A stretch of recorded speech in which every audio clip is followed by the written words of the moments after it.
집 있으면 괜찮을 줄 알았습니다. 연금 나오면 버틸 줄 알았어요. 주변 친구들 보면요. 전세 사는 사람도 있고 70 넘어서 대출 이자 내는 사람도 있거든요. 저는 그런 거 없었어요. 집도 내 집이고 연금도 나오고 나는 괜찮겠다. 70살까지는 진짜 그렇게 믿었습니다. 근데요. 70 넘으니까 갑자기 이상해졌습니다. 분명 통장에 돈은 있는데 매달 쓸 돈은 없더라고요. 아내 눈을 못 마주치겠는 날도 있었어요. 저는 올해 72살 이수영이라고 합니다. 아내랑 둘이 살고 있어요. 지금은요. 매달 비상금을 모으고 있습니다. 가끔 여행도 가요. 3년 전이랑 완전히 달라졌어요. 뭐가 문제였는지, 어떻게 바꿨는지 끝까지 들어보시면 아실 겁니다. 저는 65살에 퇴직했습니다. 40년 가까이 일했어요. 작은 공장에서 시작해서 나중엔 관리직까지 했습니다. 젊을 때는 진짜 안 쉬고 일했어요. 주말도 없이 나간 적 많았거든요.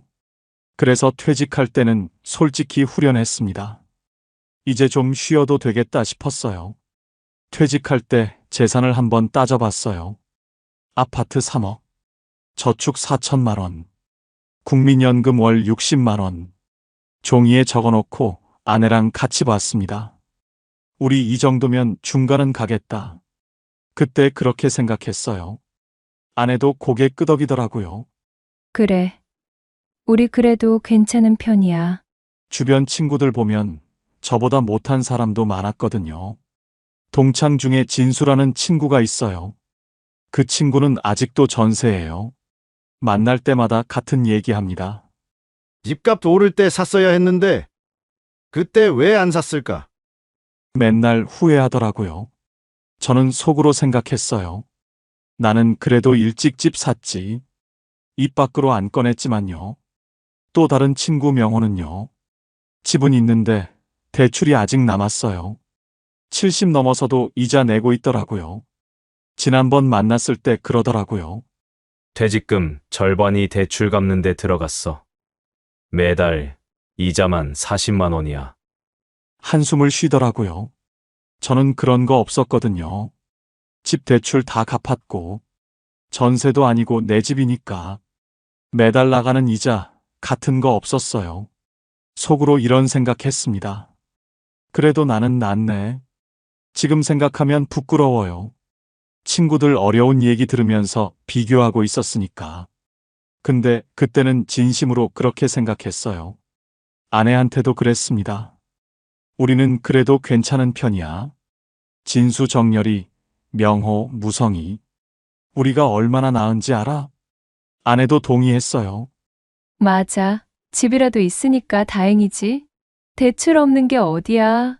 저희 아파트가 지방 중소도시에 있거든요. 30평대 아파트예요. 서울이었으면 꿈도 못 꿨을 가격인데 여기는 3억이면 이 정도 평수 살 수 있어요. 월세 걱정 없고 대출 이자 낼 것도 없고 그게 얼마나 큰 건지 알았거든요. 친구들 볼 때마다 더 그랬어요. 집 있으면 됐지. 연금 나오면 뭐 어떻게든 되겠지. 근데 솔직히 말하면요. 처음부터 넉넉하진 않았어요. 국민연금 60만 원, 기초연금 아내랑 합쳐서 30만 원 정도. 합치면 90만 원이에요. 90만 원으론 부족했습니다. 관리비에 공과금 내고 밥 해먹으면 빠듯하거든요. 그래서 퇴직금에서 50만 원씩 보탰어요. 그러면 월 140만 원 정도 되니까 그 정도면 둘이 살 수 있다고 생각했습니다. 좀 빠듯하긴 했어요. 남는 돈은 거의 없었거든요. 근데 괜찮다고 생각했어요. 어차피 크게 쓸 일도 없고 여행 다니는 것도 아니고 집에서 밥 해먹으면 되니까 140이면 둘이 살 수 있지. 그때는 그렇게 믿었습니다. 아내가 가계부를 썼어요. 매달 얼마 들어오고 얼마 나가는지 적더라고요. 처음엔 그럭저럭 맞았습니다. 들어오는 돈이랑 나가는 돈이 비슷했어요. 아슬아슬하게 맞아떨어졌거든요. 역시 우리 계획대로 되네. 그때는 그렇게 믿었어요. 가끔 친구들 모임 나가면요. 다들 돈 얘기했습니다.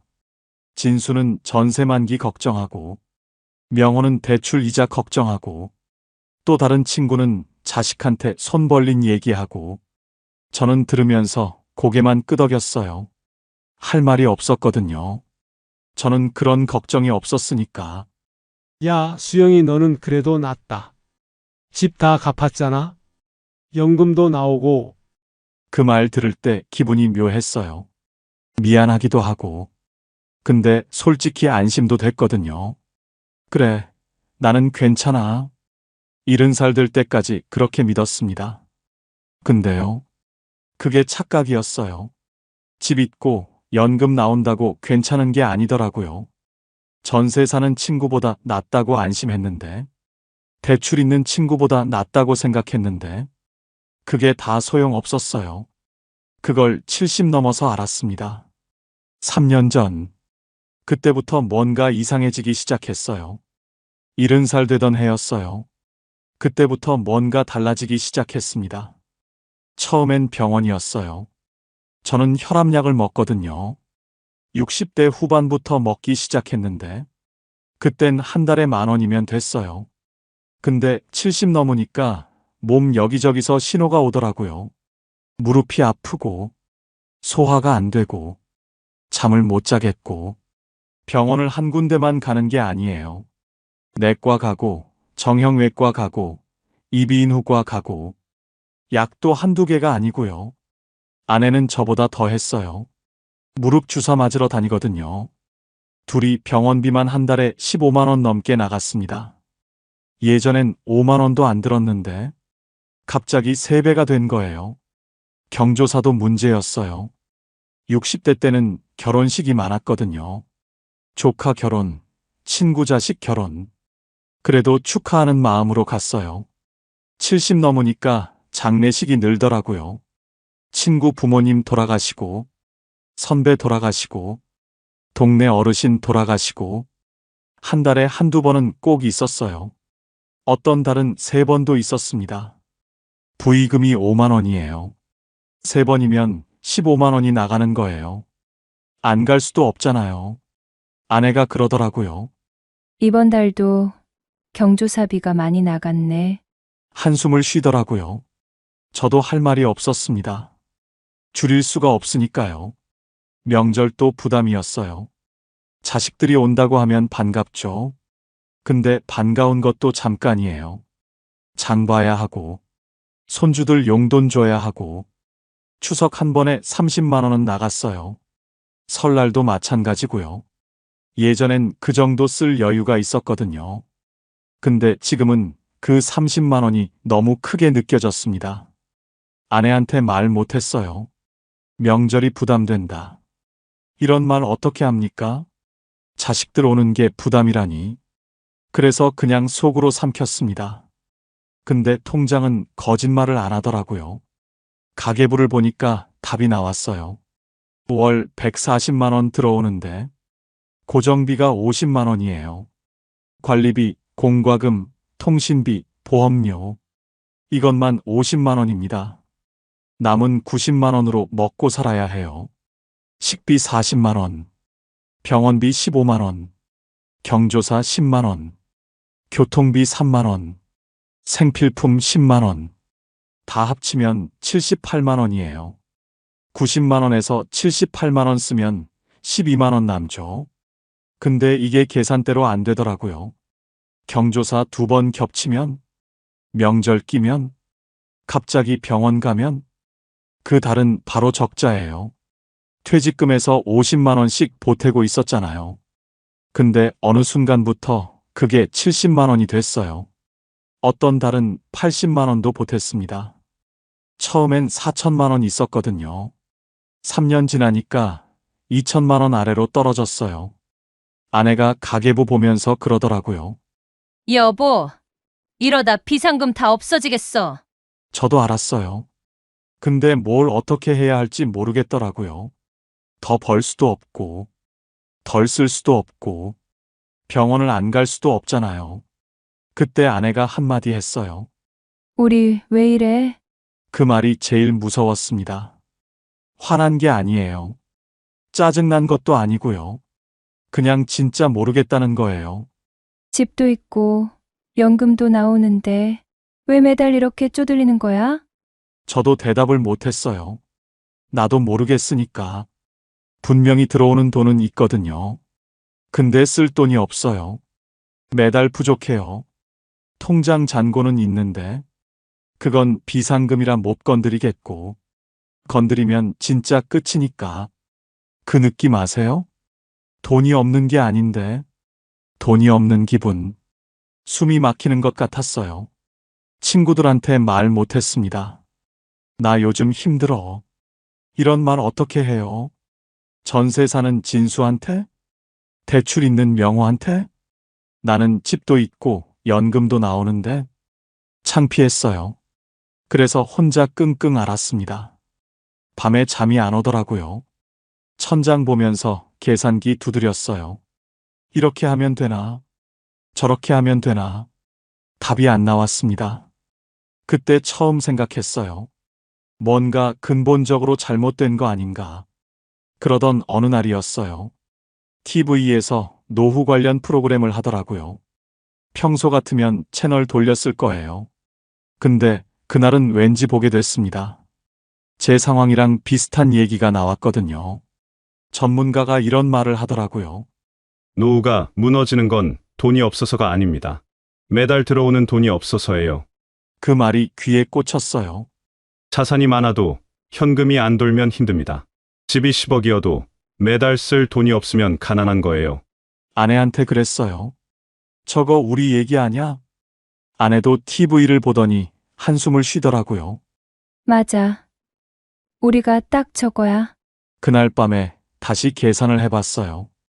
우리 자산이 얼마지? 아파트 3억. 비상금 2천만 원. 합치면 3억 2천이에요. 적은 돈 아니잖아요. 근데 왜 매달 쪼들릴까? 답은 간단했어요. 그 돈이 안 도니까요. 아파트는 살고 있으니까 못 팔아요. 팔면 우리가 갈 데가 없잖아요. 월세 살 수도 없고, 자식 집에 얹혀 살 수도 없고, 비상금 2천만 원은 건드리면 안 돼요. 그거 다 쓰면 진짜 끝이니까. 병원비 크게 나오면 어떡해요? 그러니까 3억 2천이 있어도요. 실제로 쓸 수 있는 돈은 0원인 거예요. 그제야 깨달았습니다. 문제는 돈이 없는 게 아니었어요. 돈이 안 도는 거였어요. 자산은 있는데 현금이 없는 상태. 집은 있는데 쓸 돈이 없는 상태. 통장엔 숫자가 있는데 손 뗄 수 없는 상태. 이게 진짜 문제였던 거예요. 전세 사는 진수는요. 매달 들어오는 돈이 150만 원이에요. 연금이 좀 더 많거든요. 전세라서 관리비도 싸고, 대출 있는 명호도요. 이자 40만 원 내고 나면 120만 원 남아요. 근데 걔는 아직 일을 하거든요. 거기서 50만 원 더 벌어요. 나는요. 집은 있는데 매달 쓸 돈이 부족해요. 140만 원 들어오는데 150만 원 이상 나가요. 집 있다고 안심했는데, 연금 나온다고 괜찮다고 생각했는데, 그게 아니었어요. 중요한 건 총 자산이 아니었습니다. 매달 들어오는 돈이었어요. 아내한테 그랬어요. 우리 문제가 뭔지 알겠어? 아내가 물었어요. 뭔데? 돈이 없는 게 아니야. 돈이 안 도는 거야. 아내가 한참 생각하더니 그러더라고요. 그래서 어떻게 하게? 저도 몰랐어요. 문제는 알겠는데 해결책은 모르겠더라고요. 집을 팔까? 팔면 현금은 생기죠. 3억이 통장에 들어오니까. 근데 그러면 우리는 어디서 살아요? 월세 40만 원짜리 작은 집 가서 살아요? 그것도 언제까지요? 3억 들고 월세 살면요. 한 달에 생활비 포함 150만 원씩 쓴다 치면 1년에 1,800만 원이에요. 3억이면 16년 정도 버티는 거예요. 근데 중간에 병원비 크게 나오면, 물가 오르면 16년도 못 버텨요. 그리고 86살 넘으면 어떡해요? 돈 다 떨어지면 그때는 진짜 끝이에요. 집 파는 건 답이 아니었습니다. 그럼 비상금을 쓸까? 2천만 원 있으니까. 한 달에 50만 원씩 보태면 40개월이에요. 3년 조금 넘게 버틸 수 있어요. 근데 그러면 비상금이 0원이 되잖아요. 진짜 급할 때 쓸 돈이 없어지는 거예요. 아내가 큰 병 나면, 내가 쓰러지면, 그때 돈이 없으면 어떡해요? 비상금 쓰는 것도 답이 아니었어요. 머리가 복잡했습니다. 자산은 있는데 현금이 없다. 집은 못 팔고, 비상금은 못 쓰고, 연금은 부족하고, 이러지도 저러지도 못하는 상황. 막다른 골목에 몰린 기분이었어요. 그날 밤에 또 잠을 못 잤습니다. 천장 보면서 생각했어요. 방법이 없나? 진짜 방법이 없는 건가? 아내는 옆에서 자고 있었어요. 깨우고 싶지 않았습니다. 나도 불안한데 아내까지 불안하게 하고 싶지 않았거든요. 그렇게 며칠을 끙끙거렸어요. 근데요, 방법이 있었습니다. 제가 몰랐던 거예요. 며칠을 고민하다가 주민센터에 갔어요. 솔직히 창피했습니다. 70 넘은 사람이 가서 돈이 부족해요 하는 게 자존심 상하더라고요. 근데 혼자 끙끙거려봤자 답이 안 나오잖아요. 그래서 용기 내서 갔습니다. 복지 담당자한테 솔직하게 말했어요. 연금 받고 있는데 매달 부족합니다. 뭔가 방법이 없을까요? 담당자가 젊은 분이었어요. 30대 초반쯤 돼 보이더라고요. 제 얘기를 듣더니 이것저것 물어봤어요. 집이 있냐? 연금 얼마 받냐? 다른 소득 있냐? 다 대답했더니 컴퓨터를 한참 보더라고요. 그러더니 이런 말을 하는 거예요. 어르신, 주택연금이라고 아세요? 처음 듣는 말이었어요. 주택연금이요? 그게 뭔데요? 담당자가 설명해 줬어요. 집을 담보로 맡기면 매달 연금이 나와요. 집에서 계속 사시면서요. 저는 바로 고개를 저었어요. 그거 집 뺏기는 거 아니에요? 나중에 은행에서 집 가져가는 거 아니고요? 담당자가 웃으면서 그러더라고요. 아니에요. 돌아가실 때까지 계속 사시는 거예요. 집 팔고 나가는 거 아니에요. 그래도 믿기지 않았어요. 세상에 그렇게 좋은 게 어딨어요. 뭔가 함정이 있을 것 같았거든요. 집에 와서 아내한테 얘기했어요. 주택연금이라는 게 있대. 집 담보로 맡기면 매달 돈 나온대. 아내도 고개를 갸웃거리더라고요. 그게 진짜야? 사기 아냐? 저도 같은 생각이었어요. 그래서 인터넷으로 찾아봤습니다. 한국주택금융공사라는 데서 하는 거더라고요. 국가에서 보증하는 거예요. 사기가 아니었어요. 더 찾아보니까 이런 내용이 나왔어요. 부부 중 한 명이 55세 이상이면 신청할 수 있대요. 집값 12억 이하면 되고요. 우리 집은 3억이니까 해당되더라고요. 그러면 매달 얼마가 나오느냐? 70세 기준으로 3억짜리 집이면요. 한 달에 89만 원 정도 나온대요. 89만 원이요. 눈을 의심했습니다.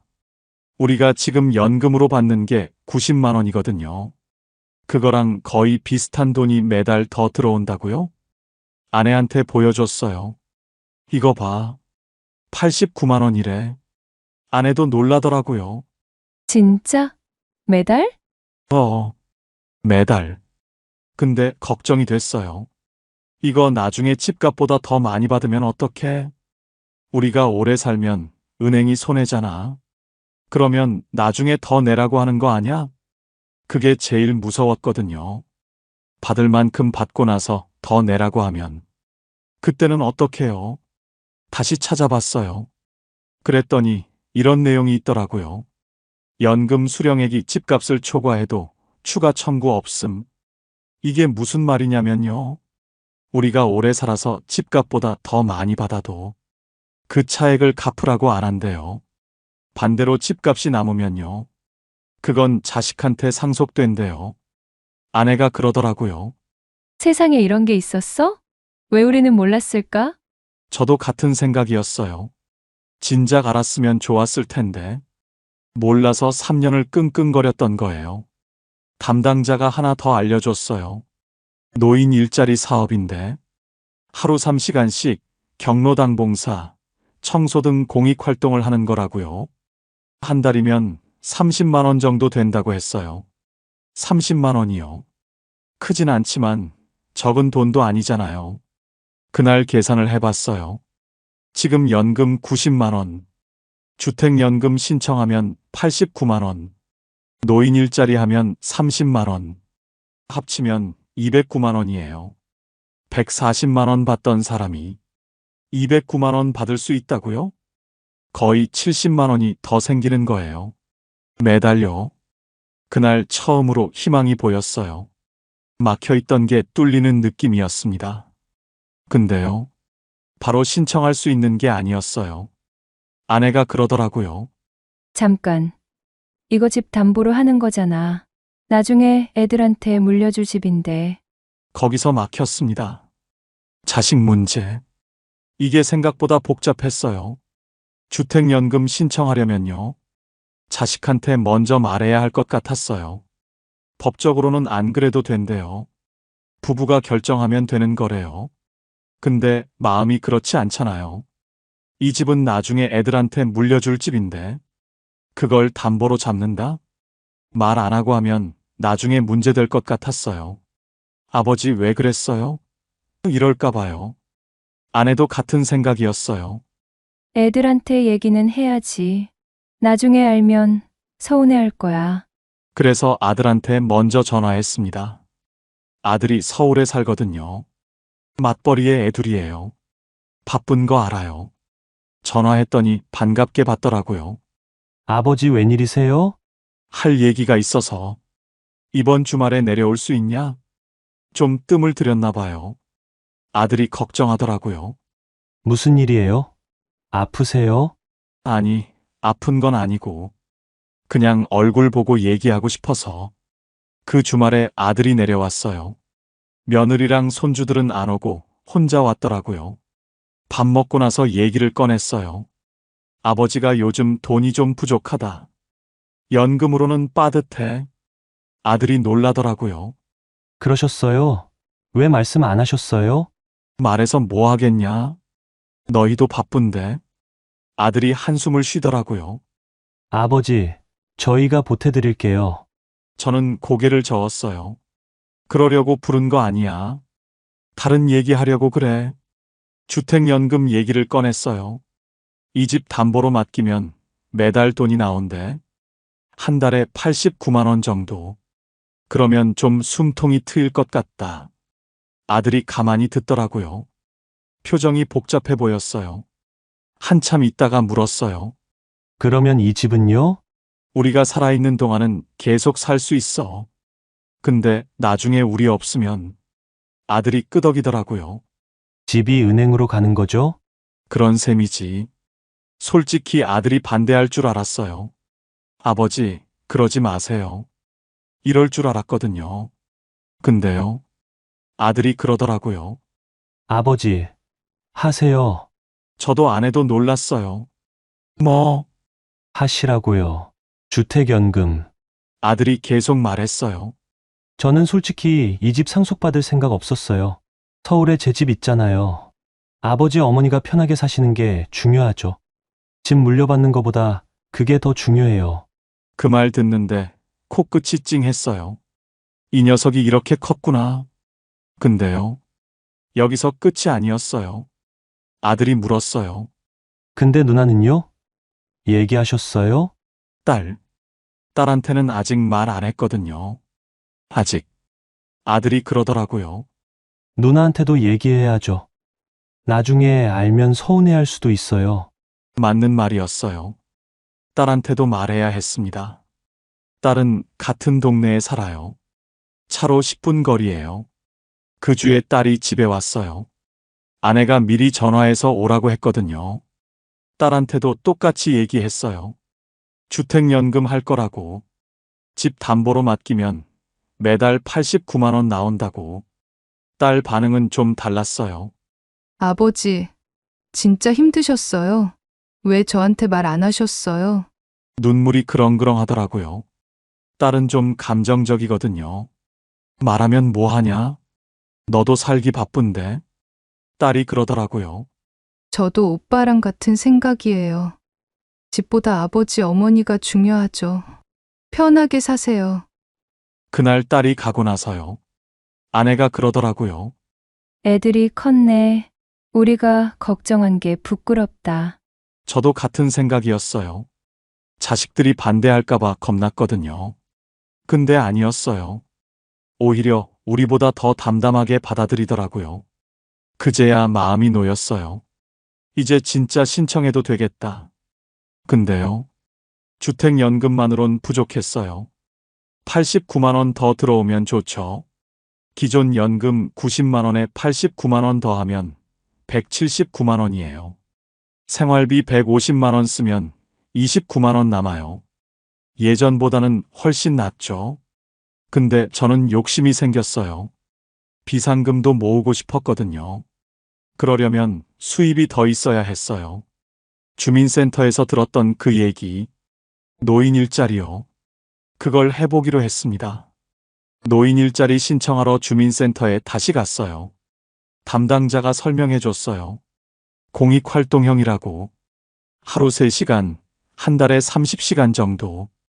활동비가 월 29만 원 나온대요. 29만 원. 하루 3시간이면 할만하겠다 싶었어요. 근데 바로 안 된대요. 대기자가 있어서 2, 3개월 기다려야 할 수도 있다고. 신청서 내고 집에 왔습니다. 기다리는 수밖에 없었어요. 근데요. 생각보다 빨리 연락이 왔어요. 3주쯤 지났을 때였어요. 자리 났다고 전화가 왔거든요. 바로 대답했어요. 하겠다고. 전화 끊고 나서 좀 떨리더라고요. 70 넘어서 다시 일하러 간다. 이게 될까? 첫날 나갔어요. 동네 경로당 근처 공원이었어요. 거기서 환경 정리를 하는 거예요. 낙엽 쓸고 쓰레기 줍고. 어려운 일은 아니었어요. 같이 하는 분들이 7, 8명 있었어요. 다 저랑 비슷한 나이예요. 70대 초중반 어르신들. 9시에 모여서 12시에 끝나요. 힘들면 중간에 쉬어도 되고요. 무리할 필요가 없었어요. 첫날은 좀 어색했어요. 아는 사람도 없고, 뭘 해야 할지도 모르겠고. 근데요. 일주일 지나니까 적응이 되더라고요. 같이 일하는 분들이랑 얘기도 하게 됐어요. 다들 비슷한 사정이었어요. 연금만으론 부족해서 나온 분들, 집에만 있으니까 답답해서 나온 분들. 한 분이 그러더라고요. 나는 돈보다 사람이 좋아서 나와. 집에 있으면 하루가 안 가. 공감이 됐어요. 저도 퇴직하고 집에만 있으니까 하루가 너무 길었거든요. 한 달쯤 지나니까요. 생활이 달라지기 시작했어요. 아침에 일어날 이유가 생겼어요. 7시에 일어나서 밥 먹고 준비하고 9시에 출근하고 예전 직장 다닐 때랑 비슷하더라고요. 물론 훨씬 편하지만요. 하루 3시간이니까 12시에 끝나면 동료들이랑 점심 먹을 때도 있었어요. 동네 식당에서 된장찌개 하나 시켜놓고 이런저런 얘기하는 거예요. 아내가 그러더라고요. 당신, 요즘 얼굴이 좋아졌어. 밖에 나가니까 다른 것 같아. 저도 느꼈어요. 뭔가 달라졌다는 거. 29만 원이 큰 돈은 아니에요. 하루로 치면 10,000원도 안 되거든요. 근데요. 이건 돈만의 문제가 아니었어요. 아침에 일어날 이유, 만날 사람들, 규칙적인 생활 리듬. 이게 생기니까 달라지더라고요. 퇴직하고 나서 집에만 있었잖아요. TV 보고, 낮잠 자고, 산책하고. 그게 전부였거든요. 솔직히 우울했어요. 나는 이제 쓸모없는 사람인가. 그런 생각도 했었거든요. 근데 일을 시작하니까요. 그런 생각이 안 들어요. 내가 뭔가 하고 있다는 느낌. 그게 중요하더라고요. 혹시 이런 분 계세요? 집에만 있으니까 하루가 안 가는 분. 뭔가 해야 할 것 같은데 뭘 해야 할지 모르겠는 분. 저도 그랬어요. 근데 밖에 나가서 뭐라도 하니까 달라졌어요. 돈은 부수적인 거예요. 29만 원이 목적이 아니었어요. 생활이 바뀌는 게 더 컸습니다. 주택연금 신청도 마무리됐어요. 서류 준비하고 심사받고 한 달 정도 걸렸어요. 그 다음 달부터 89만 원이 들어오기 시작했어요. 통장에 찍히는 거 보니까 실감이 나더라고요. 아내가 통장 보면서 웃었어요. 3년 동안 막막했는데 드디어 숨통이 트이는 것 같았습니다. 근데요, 여기서 끝이 아니에요. 이게 다 정리되고 나서 진짜 달라진 게 뭔지 그 얘기를 해야 해요. 정리해 볼게요. 지금 우리 부부 수입이에요. 국민연금 60만 원, 기초연금 부부 합쳐서 50만 원 정도, 주택연금 89만 원, 노인 일자리 29만 원, 다 합치면 228만 원이에요. 3년 전에는 140만 원이었거든요. 그것도 퇴직금 까먹으면서 겨우 맞춘 거였어요. 지금은 228만 원이에요. 거의 90만 원이 더 생긴 거예요. 생활비는 얼마나 드느냐? 고정비가 50만 원이에요.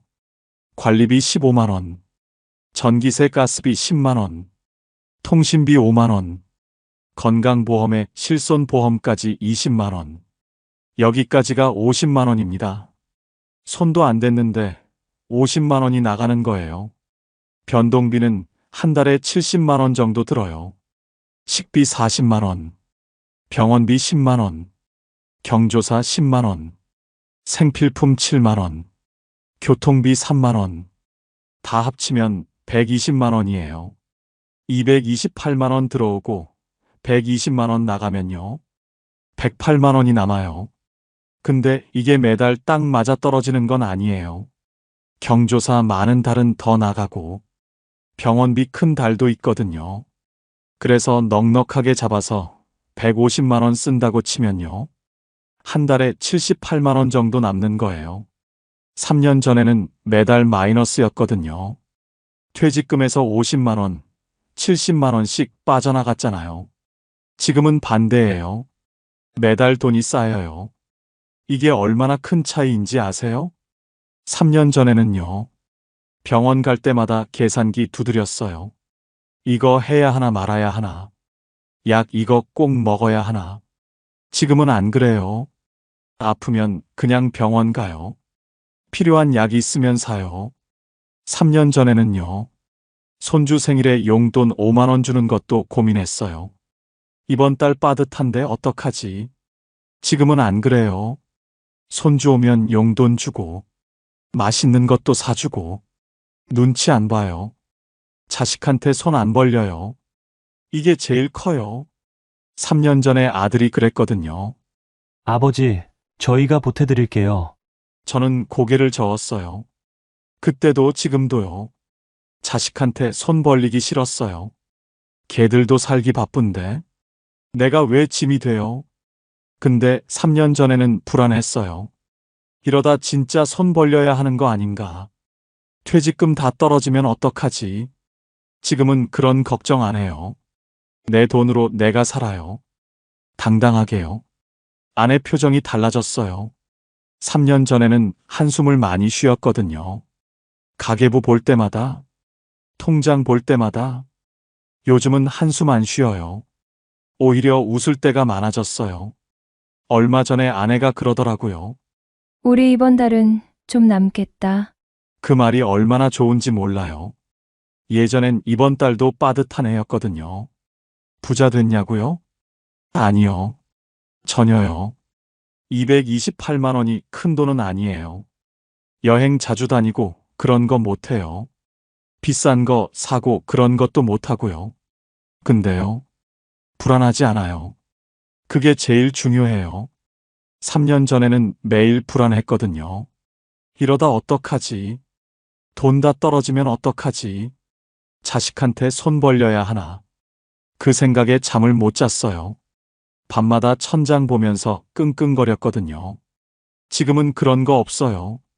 잠 잘 와요. 마음이 편해요. 혹시 지금 이런 분 계세요? 돈은 있는데 쓸 돈이 없는 분. 집은 있는데 매달 쪼들리는 분. 저도 그랬어요. 3년 전에 딱 그 상태였어요. 근데 방법이 있었어요. 저는 몰라서 3년을 끙끙거렸던 거예요. 지금은 달라졌어요. 매달 돈이 들어오고, 매달 조금씩 남아요. 그리고 또 한 가지. 여기서 끝이 아니에요.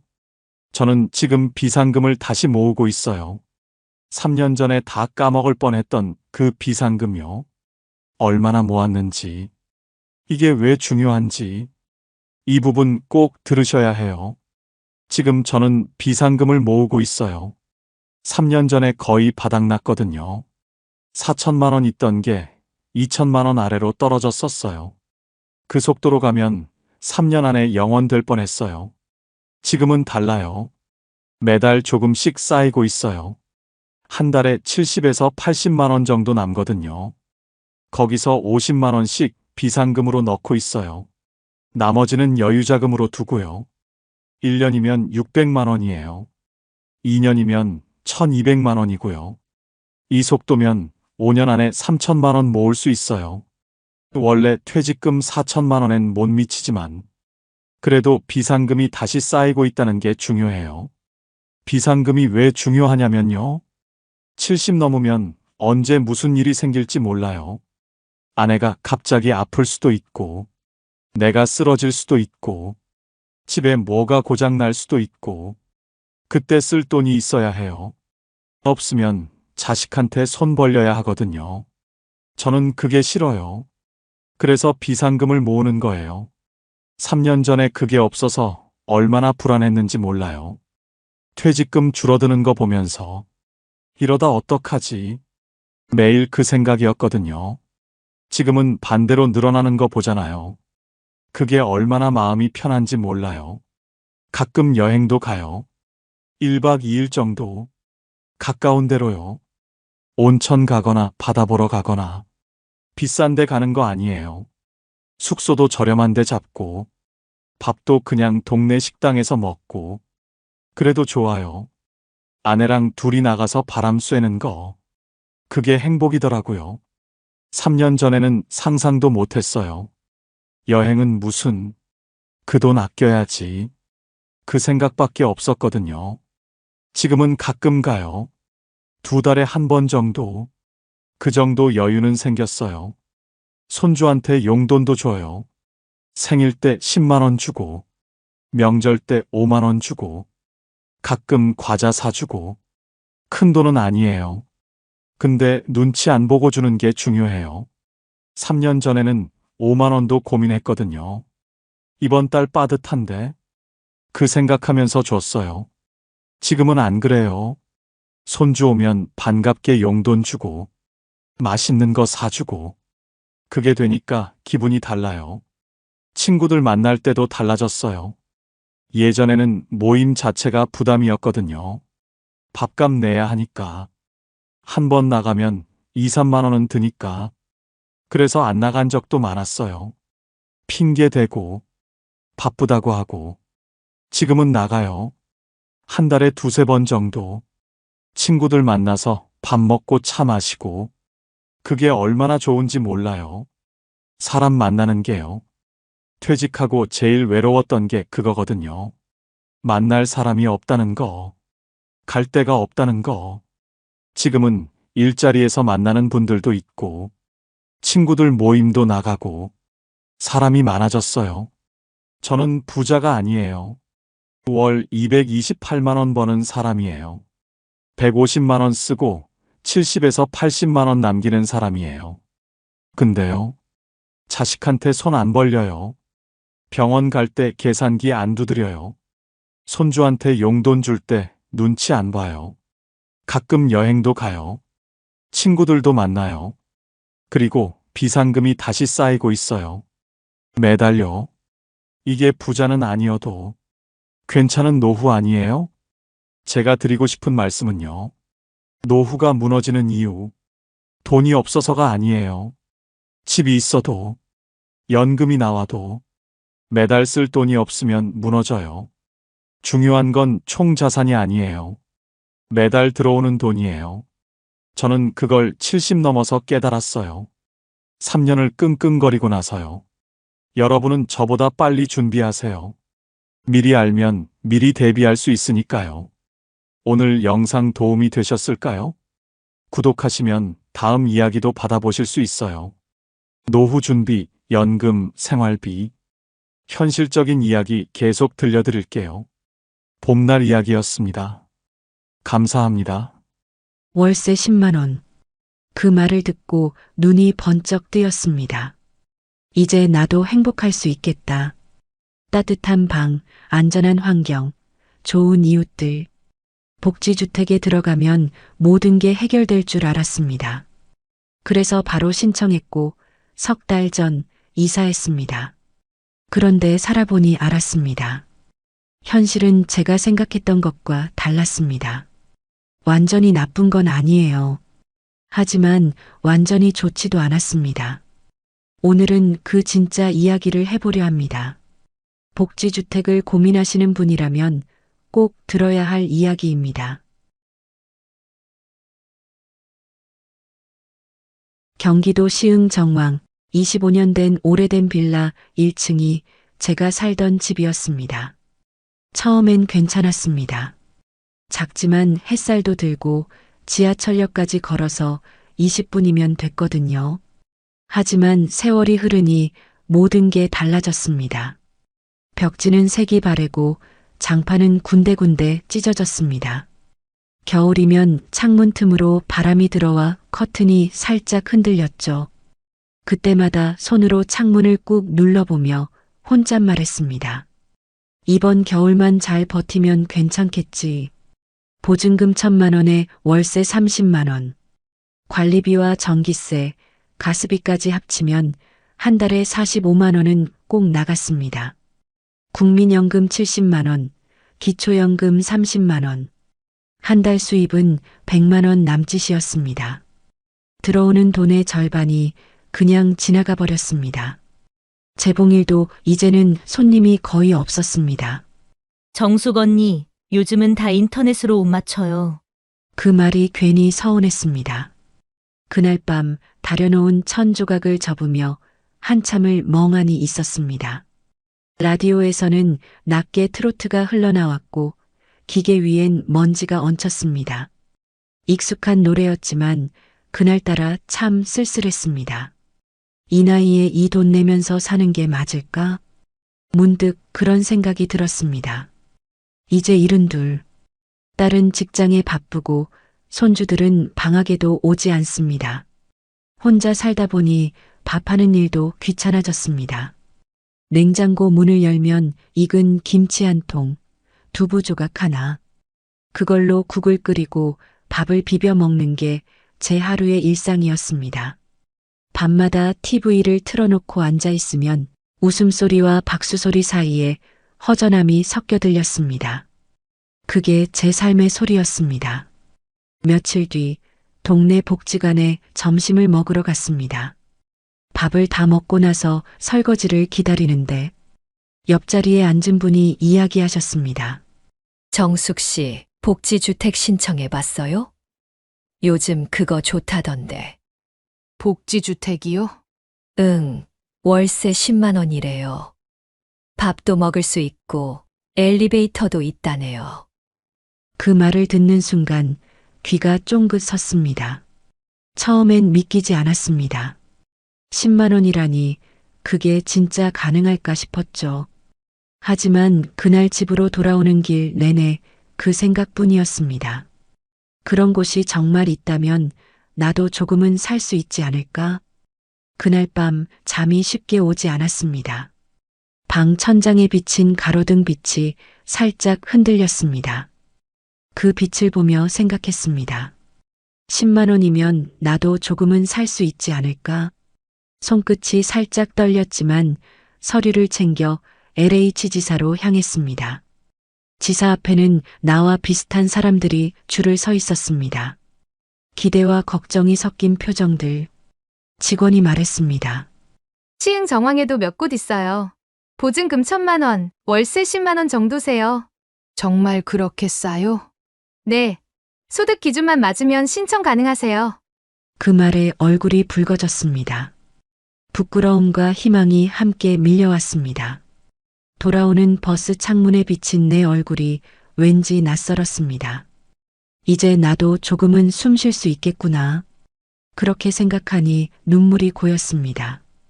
그날 밤 책상 위에 서류를 펼쳐놓고 한참을 봤습니다. 신청서 일부, 주민등록 등본 일부, 소득증명서 일부. 그 한 줄 한 줄이 새로운 시작처럼 보였습니다. 그동안 참 많이 버텨왔다는 생각이 들었습니다. 이젠 좀 쉬어도 되겠죠, 정숙 씨. 스스로에게 조용히 말했습니다. 창문을 닫으며 하늘을 올려다봤습니다. 이게 내 마지막 이사일 수도 있겠구나. 가슴이 묘하게 벅차올랐습니다. 며칠 뒤 동네 복지관을 찾았습니다. 점심을 먹고 나오는데 벽 한쪽 게시판에 붙은 안내문이 눈에 들어왔습니다. 고령자 복지주택 입주자 모집 안내, 시흥 정왕지역. 손이 저절로 멈췄습니다. 노란 종이 위에 적힌 글씨가 유난히 선명했습니다. 보증금 1,000만 원, 월세 10만 원. 신청 대상은 만 65세 이상 무주택자, 우선순위는 저소득층, 독거 어르신. 그 문장을 천천히 읽으며 가슴이 두근거렸습니다. 직원에게 물었습니다. 이거 직접 가볼 수도 있을까요? 직원은 환하게 웃으며 말했습니다. 이번 주에 시흥 LH 지사에서 견학버스 나간대요. 입주 희망자들 대상으로요. 그 말을 듣자마자 신청서에 이름을 적었습니다. 볼펜 끝이 살짝 떨렸습니다. 견학날 아침부터 마음이 분주했습니다. 전날 밤엔 괜히 설레서 잠이 잘 오지 않았습니다. 깨끗한 블라우스를 꺼내 다리고 머리도 단정히 빗었습니다. 거울 앞에 서서 작은 미소를 지었습니다. 이 나이에 이사를 준비한다니 참 이상한 기분이네. 복지관 앞에 모인 사람들은 10명 남짓이었습니다. 나처럼 혼자 사는 분들이 대부분이었습니다. 버스 안은 조용했지만 모두의 눈빛은 기대감으로 반짝였습니다. 버스가 출발하자 창밖 풍경이 천천히 스쳐 지나갔습니다. 가로수, 오래된 상가, 그리고 익숙한 시장 골목. 이제 곧 저 풍경도 내 일상에서 멀어질까 싶었습니다. 정수가 이제 진짜 새로운 시작이 오려나? 그 생각을 하며 손끝으로 가방끈을 꼭 쥐었습니다. 시흥 복지주택 단지에 도착했을 때 먼저 눈에 들어온 건 하얀 건물과 넓은 진입로였습니다. 유리문이 자동으로 삥 열리며 환한 조명이 복도를 비췄습니다. 어서 오세요. 복지주택 견학 오셨죠? 직원이 반갑게 맞이했습니다. 복도는 넓고 깨끗했습니다. 벽에는 손잡이가 일정한 간격으로 달려 있었고 엘리베이터 앞에는 화분이 가지런히 놓여 있었습니다. 넘어지실까봐 다 이렇게 해둔 거예요. 직원의 설명에 다들 고개를 끄덕였습니다. 한쪽 벽에는 안내문이 붙어 있었습니다. 외부인 숙박 금지, 강한 냄새 음식 조리 금지, 야간 소음 주의. 그때는 그냥 스쳐 지나갔습니다. 하지만 나중에야 알았습니다. 그 조용한 문장이 이곳의 가장 큰 규칙이라는 걸요. 직원이 방문을 열어 보여줬습니다. 하얀 벽, 깨끗한 장판, 욕실에는 손잡이도 있었습니다. 방은 6평 정도예요. 혼자 지내기엔 충분하죠? 다들 감탄사를 흘렸습니다. 나는 조심스레 창문을 열었습니다. 바깥 공기가 따뜻하게 스며들었습니다. 멀리 텃밭이 보였고 한 할머니가 물을 주고 있었습니다. 아침마다 저렇게 가꾸신대요. 직원의 말에 나도 모르게 미소가 났습니다. 저도 저기서 고추 몇 포기 심고 싶네요. 그 순간 아주 작지만 확실한 희망이 피어올랐습니다. 이곳에서라면 조금은 다르게 살 수 있을지도 모르겠다고 생각했습니다. 식당을 둘러봤을 때 밥 냄새가 살짝 풍겼습니다. 식사는 여기서 하시면 돼요. 한 끼 3,000원 정도고 원하실 때만 이용하셔도 됩니다. 나는 계산을 머릿속으로 해봤습니다. 하루 세 끼면 한 달에 27만 원쯤 되겠네. 그래도 방이 따뜻하니까 괜찮아. 견학이 끝나고 나오는 길 직원이 웃으며 말했습니다. 이번 달 말에 결과 발표 나니까 꼭 확인해 보세요. 네, 고맙습니다. 밖으로 나오니 늦은 오후 햇살이 부드럽게 내리쬐었습니다. 버스 주차장까지 걸어가며 몇 번이나 뒤를 돌아봤습니다. 하얀 건물 유리창에 비친 내 얼굴이 왠지 모르게 달라 보였습니다. 이제 나도 다시 시작할 수 있을까? 그 생각을 하니 가슴이 살짝 벅차올랐습니다. 버스가 출발하고 창밖으로 복지주택이 점점 멀어졌습니다. 나는 조용히 중얼거렸습니다. 그래, 이번엔 조금 더 따뜻하게 살아보자. 며칠 뒤, 낮 2시쯤이었을까요? 바느질을 하다 말고 휴대폰이 울렸습니다. 시흥 LH 지사입니다. 정숙 어르신 되시죠? 순간 심장이 쿵 내려앉았습니다. 네, 맞는데요. 축하드립니다. 복지주택 입주 선정되셨어요. 302호 배정이십니다. 이번 주 안으로 서류만 다시 확인해 주시면 됩니다. 순간 손에 들고 있던 바늘이 떨어졌습니다. 정말 제가 된 건가요? 네, 맞아요. 지난번 방문 때 신청하셨잖아요. 그 말을 듣는 순간 눈물이 왈칵 쏟아졌습니다. 한동안 아무 말도 못했습니다. 직원은 웃으며 말했습니다. 이사 날짜는 조정 가능하니까 천천히 준비하세요. 전화를 끊고도 한참을 멍하니 있었습니다. 세상이 갑자기 다르게 보였습니다. 라디오에서 흘러나오던 트로트가 괜히 더 따뜻하게 들렸습니다. 이제 진짜로 새 출발이구나. 그날 밤 베개를 꼭 끌어안고 잠이 들었습니다. 눈을 감으니 창문 너머로 햇살 같은 희망이 번졌습니다. 이삿날 아침 눈을 뜨자마자 마음이 이상하게 가벼웠습니다. 어젯밤엔 설레서 잠이 잘 오지 않았는데 막상 짐을 싸다 보니 가슴이 뻐근했습니다. 낡은 장롱, 오래된 전기밥솥, 바느질 상자 하나. 그게 내 전부였습니다. 짐이라고 해봐야 박스 5개 남짓이었죠. 짐을 트럭에 싣고 나서 마지막으로 방을 한번 둘러봤습니다. 오랜 세월 함께한 벽지에는 작은 손자국이 남아 있었습니다. 그걸 손끝으로 쓸며 조용히 인사했습니다. 그동안 고마웠어요. 정왕동 복지주택은 생각보다 멀지 않았습니다. 택시를 타고 15분쯤 달리니 바로 도착했습니다. 새 건물 앞에는 관리소 직원이 나와 있었습니다. 정숙 어르신 맞으시죠? 302호입니다. 작은 종이 열쇠를 손에 쥐는 순간 묘하게 떨렸습니다. 문을 여는 손끝이 미세하게 떨렸습니다. 방은 생각보다 밝고 깨끗했습니다. 하얀 벽에 작은 창문 하나, 싱크대와 전자레인지가 가지런히 놓여 있었습니다. 창문을 열자 바로 앞에 또 다른 건물이 보였습니다. 햇살은 들어오는데 바람은 막혀 있었죠. 그래도 새 집이니까 좋네. 스스로에게 그렇게 말하며 웃었습니다. 짐을 풀고 방안을 정리했습니다. 이불을 펴고 전기밥솥을 올려두고 옷을 걸었습니다. 모든 게 새 것처럼 느껴졌습니다. 하지만 그 새로움 속에 어딘가 낯선 냄새가 섞여 있었습니다. 병원 소독약 같은 냄새였어요. 복도에 나와보니 규칙 안내문이 눈에 들어왔습니다. 음식 냄새가 심한 조리 금지. 세탁기는 오전 8시부터 오후 7시까지만 사용 가능. 외부인 숙박 불가. 소음 발생 시 경고 조치. 한 줄 한 줄 읽을 때마다 마음이 조금씩 답답해졌습니다. 이런 게 다 있었나? 작게 중얼거렸습니다. 그때 복도 끝에서 관리소 직원이 다가왔습니다. 어르신, 짐 정리 다 하셨어요? 네, 이제 막 끝났어요. 오늘은 식당 이용 가능하니까 저녁 드시고 가세요. 고맙다는 인사를 하고 방으로 돌아왔습니다. 창밖을 내다보니 이웃 어르신 한 분이 조용히 신문을 보고 있었습니다. 서로 눈이 마주쳤지만 인사 대신 짧은 고개 인사만 나눴습니다.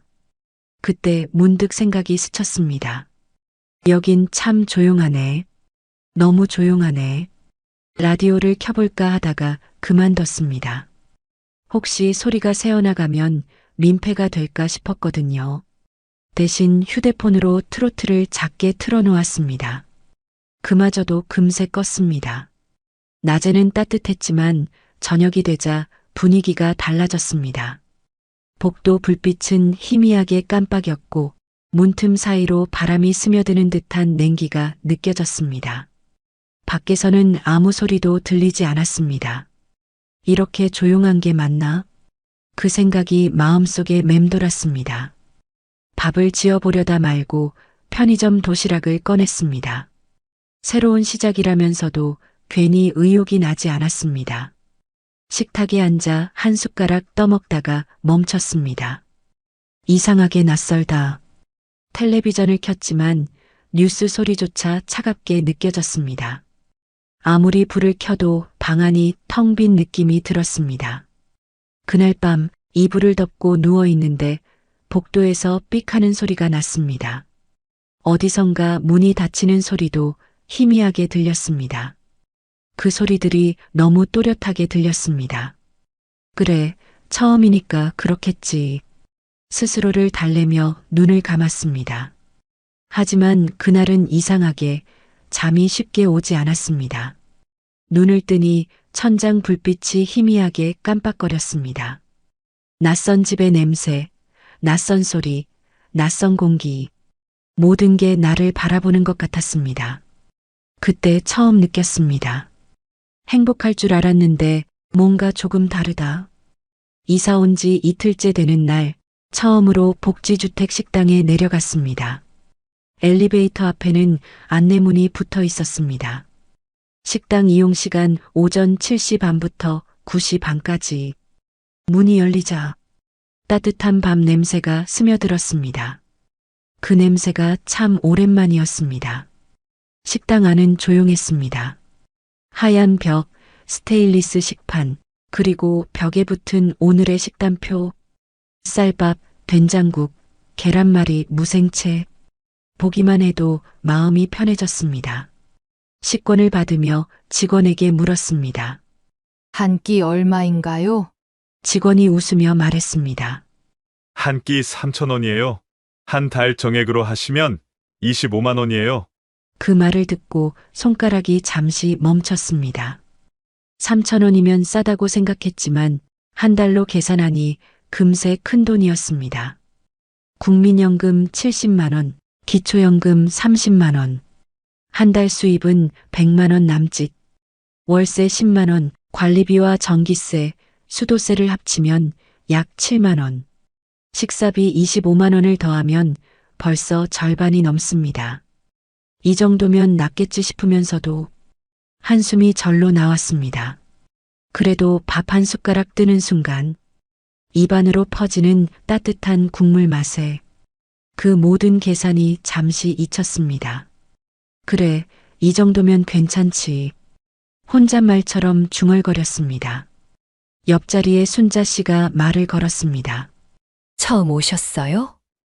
네, 어제 이사했어요. 전 2달 됐어요. 혼자 있는 것보단 낫지만 살다 보면 또 다른 걱정이 생겨요. 그 말의 의미가 그땐 아직 잘 와닿지 않았습니다. 식사를 마치고 돌아오는 길, 복도 벽에 새로 붙은 안내문이 눈에 들어왔습니다. 다음 달부터 공공요금 일부 조정 예정. 작은 종이 한 장이었지만 그 글씨가 유난히 선명하게 보였습니다. 방으로 돌아오자 햇살이 이미 사라졌습니다. 창밖은 고요했고 복도 불빛만 희미하게 번졌습니다. 전기난로를 켜려다 말고 요금이 떠올랐습니다. 이번 달은 조금만 아껴야겠다. 대신 무릎 담요를 덮었습니다. 손끝이 시려왔지만 스스로를 달랬습니다. 그래도 예전 집보다 덜 춥잖아. 식탁 위에는 계산기가 놓여 있었습니다. 손가락으로 숫자를 눌러봤습니다. 10만원, 7만원, 25만원, 그리고 약값 3만원. 버튼을 누를 때마다 합계가 올라갔습니다. 93만원. 숫자 하나가 찍힐 때마다 가슴이 묘하게 무거워졌습니다. 남는 돈이 거의 없네. 그 생각이 머릿속을 떠나지 않았습니다. 그날 밤 식당 문이 닫히는 소리가 멀리서 들렸습니다. 복도는 다시 고요해졌고 이웃 방에서는 TV 소리 하나 들리지 않았습니다. 컵라면을 꺼내려다 냄새 음식 금지 문구가 떠올랐습니다. 결국 뜨거운 물만 부어 조용히 먹었습니다. 김이 올라오는 그 순간조차 괜히 미안한 마음이 들었습니다. 방 안은 따뜻했지만 마음은 이상하게 차가웠습니다. 행복하다고 생각했는데 왜 이렇게 허전하지? 그 생각을 품은 채 계산기를 덮으며 눈을 감았습니다. 숫자는 꺼졌는데 그 소리만큼은 머릿속에 계속 남아 있었습니다. 며칠이 지나자 복지주택 생활이 조금씩 익숙해졌습니다. 아침이면 식당에서 밥을 먹고 점심엔 빨래를 널고 저녁엔 TV를 틀어놓고 시간을 보냈습니다. 처음엔 조용한 게 좋았습니다.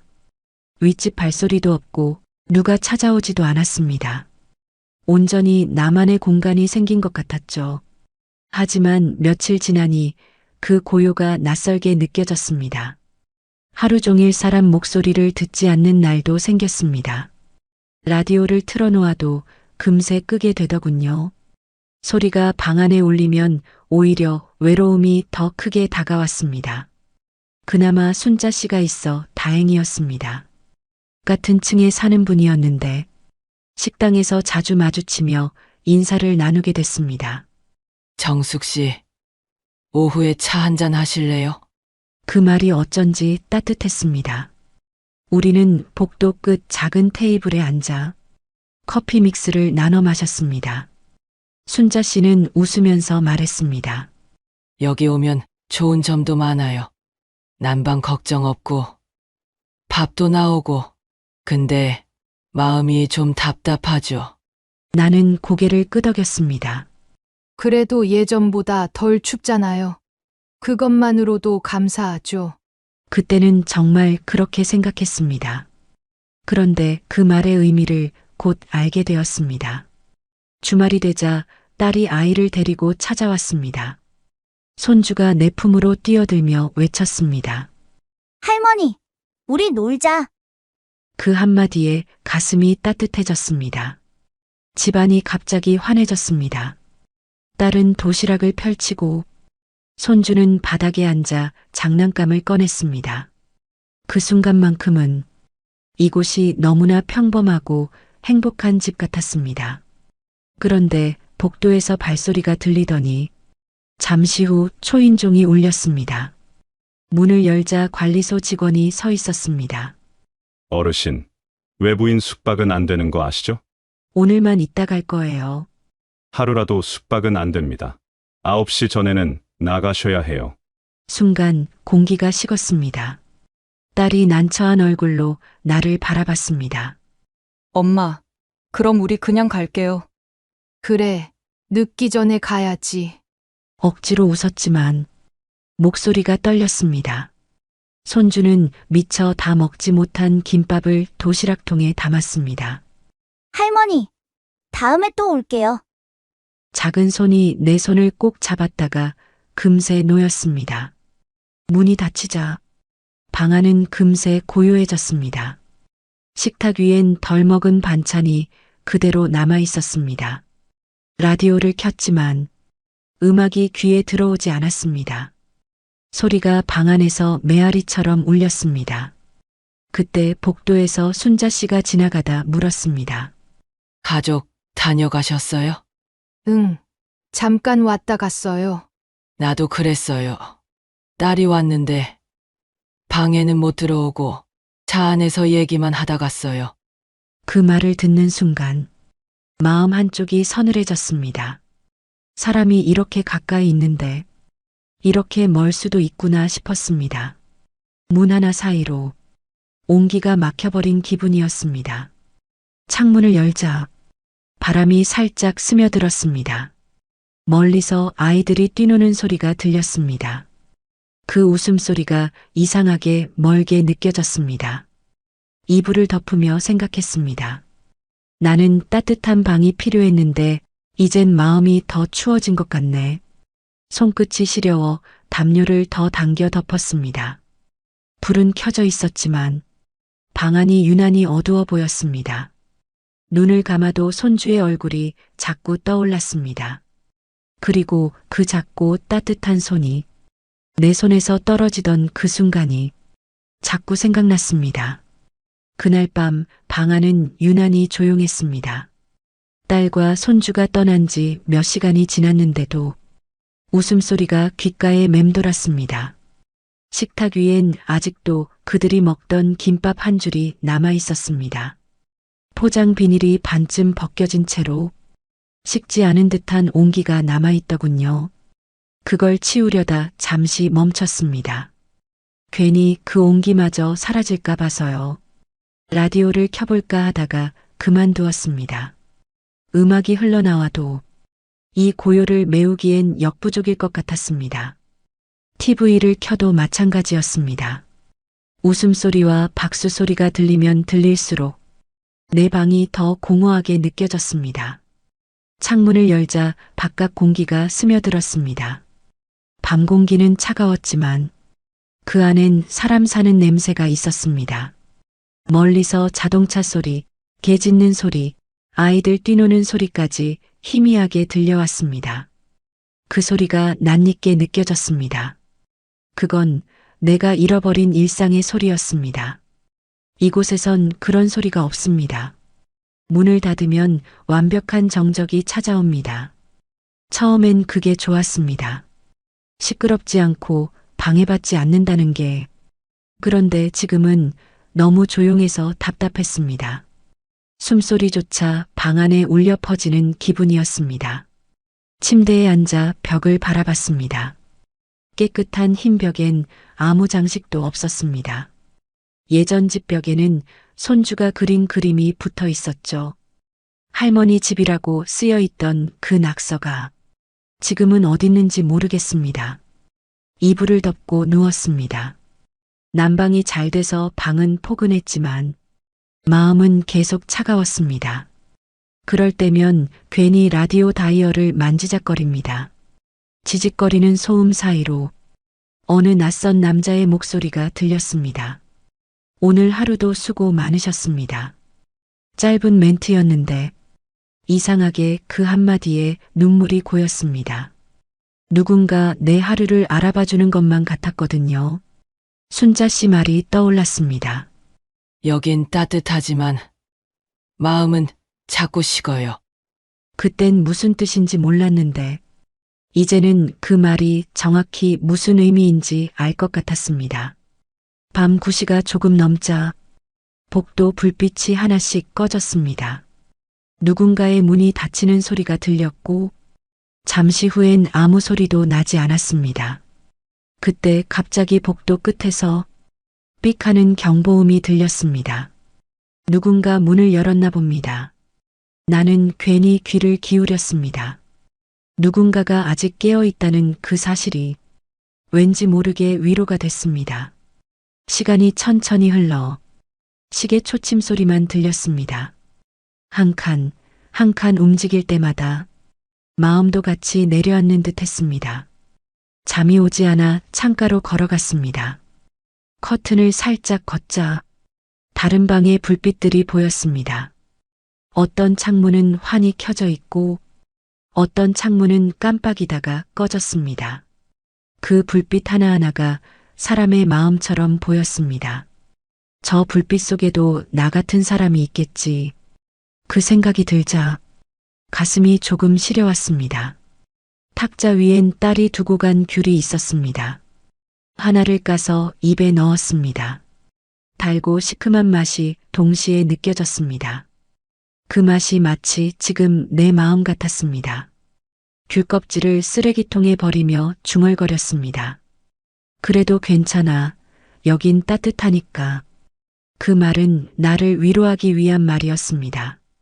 벽에 기대어 앉자 손끝이 서늘했습니다. 그 순간 문득 예전 집이 떠올랐습니다. 난방도 잘 안 됐고 겨울엔 유리창에 성에가 끼었죠. 하지만 이웃집 문 두드리면 김치도 얻어먹고 소주 한 잔 나누던 날도 있었습니다. 그때는 가난했지만 외롭지는 않았습니다. 지금은 반대였습니다. 모든 게 갖춰져 있지만 사람 냄새가 없습니다. 나는 그저 따뜻한 방 안에서 혼자 추위를 느끼고 있었습니다. 불을 끄고 이불 속으로 들어갔습니다. 눈을 감으면 손주의 얼굴이 떠올랐습니다. 내 손을 꼭 잡았다가 놓아버리던 그 순간이 자꾸 생각났습니다. 그래도 이전보단 덜 춥다. 그걸로 됐지, 정수가. 스스로를 다독이며 눈을 감았습니다. 그렇게 또 하루가 조용히 지나가고 있었습니다. 다음 날 아침 알람 소리 대신 창문으로 들어오는 햇살에 눈을 떴습니다. 밤새 비가 내렸는지 공기가 맑았습니다. 어제의 그 정막이 조금은 옅어진 것 같았습니다. 세수를 하고 복지관 식당으로 내려가니 이미 몇몇 어르신들이 아침을 드시고 계셨습니다. 식당 한쪽에서는 직원들이 식판을 정리하고 있었고 그중 젊은 복지사 한 명이 나를 보며 다가왔습니다. 정숙 어르신, 어제 가족분이 다녀가셨죠? 네. 잠깐 왔다 갔어요. 좋으셨겠어요. 손주가 아주 귀엽더라고요. 그 말에 나도 모르게 미소가 번졌습니다. 그 애가 제일 큰 힘이에요. 한 번만 안아도 마음이 다 풀려요. 복지사는 따뜻하게 고개를 끄덕였습니다. 오늘 오후에 주민 프로그램 있어요. 차 한잔 나누면서 같이 이야기하는 시간인데 오실래요? 나는 잠시 망설였습니다. 괜히 낯설 텐데 싶었지만 그래도 사람들 얼굴을 한 번쯤은 보고 싶었습니다. 그럼 잠깐 가볼게요. 그 약속 하나 덕분에 이상하게 마음이 조금 가벼워졌습니다. 아침 식사를 마치고 방으로 돌아오는데 복도 끝에서 순자 씨가 손을 흔들었습니다. 정숙 씨, 오늘 오후에 모임 있대요. 같이 가요. 그래요. 우리 같이 가요. 그 한마디가 어쩐지 든든했습니다. 점심이 지나고 복지관 1층 작은 휴게실에 모임이 열렸습니다. 둥근 테이블 여러 개가 놓여 있었고 주민들이 삼삼오오 모여 앉아 있었습니다. 누군가는 뜨개질을 하고 누군가는 오래된 사진을 꺼내 보여주고 있었습니다. 복지사가 따뜻한 차를 한 잔 내밀었습니다. 여긴 다 비슷한 또래시니까 편하게 이야기 나누세요. 그 말에 사람들의 얼굴이 조금씩 풀렸습니다. 순자 씨가 내게 속삭였습니다. 정숙 씨, 여기 오길 잘했죠. 그러게요. 이런 시간이 있는 줄 몰랐어요. 우리는 그렇게 한참을 이야기했습니다. 누군가는 손주의 결혼 소식을, 누군가는 병원에서 있었던 해프닝을 말했죠. 서로의 이야기에 고개를 끄덕이고 웃었습니다. 그 웃음소리가 이 복지주택 건물 안에서 참 오랜만에 들리는 소리처럼 느껴졌습니다. 모임이 끝나고 돌아오는 길, 복도에는 커피 향이 은은하게 남아 있었습니다. 순자 씨가 내게 말했습니다. 가끔은 사람 사이의 말 한마디가 제일 큰 약이에요. 나는 고개를 끄덕이며 대답했습니다. 맞아요. 따뜻한 말 한마디면 하루가 덜 춥죠. 방으로 돌아와 창문을 열었습니다. 바람이 살짝 스며들었지만 오늘은 어제보다 덜 차갑게 느껴졌습니다. 탁자 위에 남겨둔 귤 2알이 보였습니다. 하나는 어제 먹고 남은 것이고 하나는 아직 껍질도 벗기지 않은 채였습니다. 나는 천천히 그 귤을 까서 입에 넣었습니다. 달콤한 맛이 혀끝에 퍼졌습니다. 그 맛이 이곳에서 처음 느껴보는 온기처럼 느껴졌습니다. 햇살이 창가로 기울고 있었습니다. 나는 창밖을 바라보며 조용히 중얼거렸습니다. 이제야 알겠어요. 따뜻한 집은 벽이 아니라 사람이 만드는 거군요. 그 순간 마음이 조금 따뜻해졌습니다. 어제의 적막이 완전히 사라진 건 아니었지만 그 사이로 작은 빛이 스며드는 걸 느꼈습니다. 나는 커튼을 반쯤 닫고 조용히 이불 위에 앉았습니다. 복지주택의 밤은 여전히 길겠지만 이제는 두렵지 않았습니다. 누군가가 옆방에서 문을 여닫는 소리가 들렸습니다. 그 소리가 오늘은 왠지 따뜻한 인사처럼 들렸습니다. 그로부터 몇 달이 흘렀습니다. 이제는 이 집의 소리들이 낯설지 않습니다. 아침이면 복도 끝에서 들려오는 휠체어 바퀴 소리, 엘리베이터 문이 열리는 띵 소리, 그리고 누군가의 낮은 기침 소리. 그 모든 게 이제는 내 하루의 일부가 되었습니다. 예전엔 그 소리들이 답답하게 느껴졌습니다. 하지만 지금은 오히려 그 소리들이 이곳에도 삶이 흐르고 있다는 신호처럼 들립니다. 나는 매일 오전이면 식당에 내려가 뜨끈한 국 한 그릇으로 하루를 시작합니다. 복지사 선생님은 늘 먼저 인사를 건넵니다. 정숙 어르신, 오늘은 얼굴이 더 밝으시네요. 그 말이 참 고맙습니다. 그저 인사 한마디일 뿐인데 그 속엔 진심이 느껴집니다. 밥을 먹고 방으로 돌아오면 햇살이 창문을 타고 들어옵니다. 그 빛이 바닥 위에 길게 드리워지고 그 위로 바느질하던 손이 천천히 움직입니다. 예전엔 바느질을 생계로 했지만 이젠 그저 마음을 다스리는 시간이 됐습니다. 바늘 끝이 천을 스치는 소리가 조용히 들립니다. 그 소리마저 이젠 좋습니다. 점심 무렵이 되면 순자 씨가 문을 두드립니다. 정숙 씨, 커피 한 잔 어때요? 우리는 복도 끝 작은 의자에 나란히 앉아 종이컵 커피를 나눠 마십니다. 여기 처음 올 땐 너무 답답했죠. 맞아요. 나도 그랬어요. 근데 이제는 이게 나쁘지만은 않아요. 순자 씨는 웃으며 말했습니다. 사람이 결국 익숙해지는 동물이래요. 좋은 것도 불편한 것도 다. 그 말에 나도 웃었습니다. 그래요. 결국은 익숙해지는 거죠. 커피향이 공기 속에 스며들었습니다. 햇살이 유리창을 통과해 우리의 손등 위로 떨어졌습니다. 그 따뜻함이 오래 남았습니다. 저녁이 되면 식당에서 밥 냄새가 퍼집니다. 누군가는 된장찌개를, 누군가는 김치볶음을 이야기합니다. 서로의 식판에 반찬을 나눠주며 자연스럽게 웃음이 오갑니다. 그 웃음소리가 이 건물의 차가운 벽 사이를 천천히 채워갑니다. 식사를 마치고 방으로 돌아오면 나는 늘 창가에 앉습니다. 불빛이 하나둘 켜지고 복도 너머로 조용히 문이 닫히는 소리가 들립니다. 그 소리들이 이젠 외롭지 않습니다. 오히려 안심이 됩니다. 누군가가 함께 살아있다는 증거니까요. 문득 이런 생각이 들었습니다. 이곳은 천국도 감옥도 아니에요. 그냥 나 같은 사람이 조금은 편히 숨 쉴 수 있는 곳이에요. 이곳은 불편함과 편안함이 함께 있는 공간입니다. 돈이 더 들기도 하고 규칙도 많지만 그 안에서 얻는 건 안정이었습니다. 밖에서 보던 복지주택은 그저 싼 집이라 생각했지만 이 안에서 살아보니 사람이 모여 서로의 이름을 불러주는 작은 마을이었습니다. 저녁 공기가 서늘하게 흘러왔습니다. 나는 커튼을 살짝 열고 노을이 물든 하늘을 바라봤습니다. 그래, 완벽하진 않아도 괜찮아. 그 생각이 마음 한켠에 자리 잡았습니다. 오늘도 하루가 저물어가고 있었습니다. 어제보다 조금 덜 외로운 하루. 그것이면 충분했습니다. 나는 바느질 내려놓고 작게 중얼거렸습니다. 이젠 이곳이 내 집 같네요. 라디오를 켰습니다. 낮은 음악이 흐르고 창문 너머로 바람이 살짝 들어왔습니다. 그 바람이 내 뺨을 스쳤습니다. 따뜻하지도 차갑지도 않은 온도.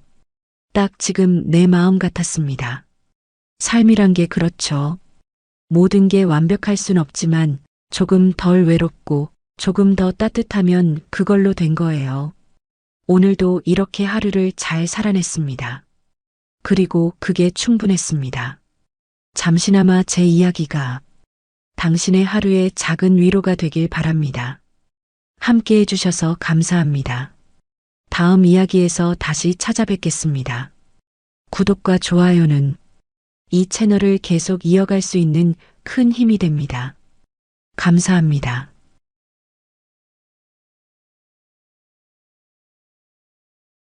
고령자 복지주택에 들어가면 정말 노후 걱정을 내려놔도 되는 걸까요?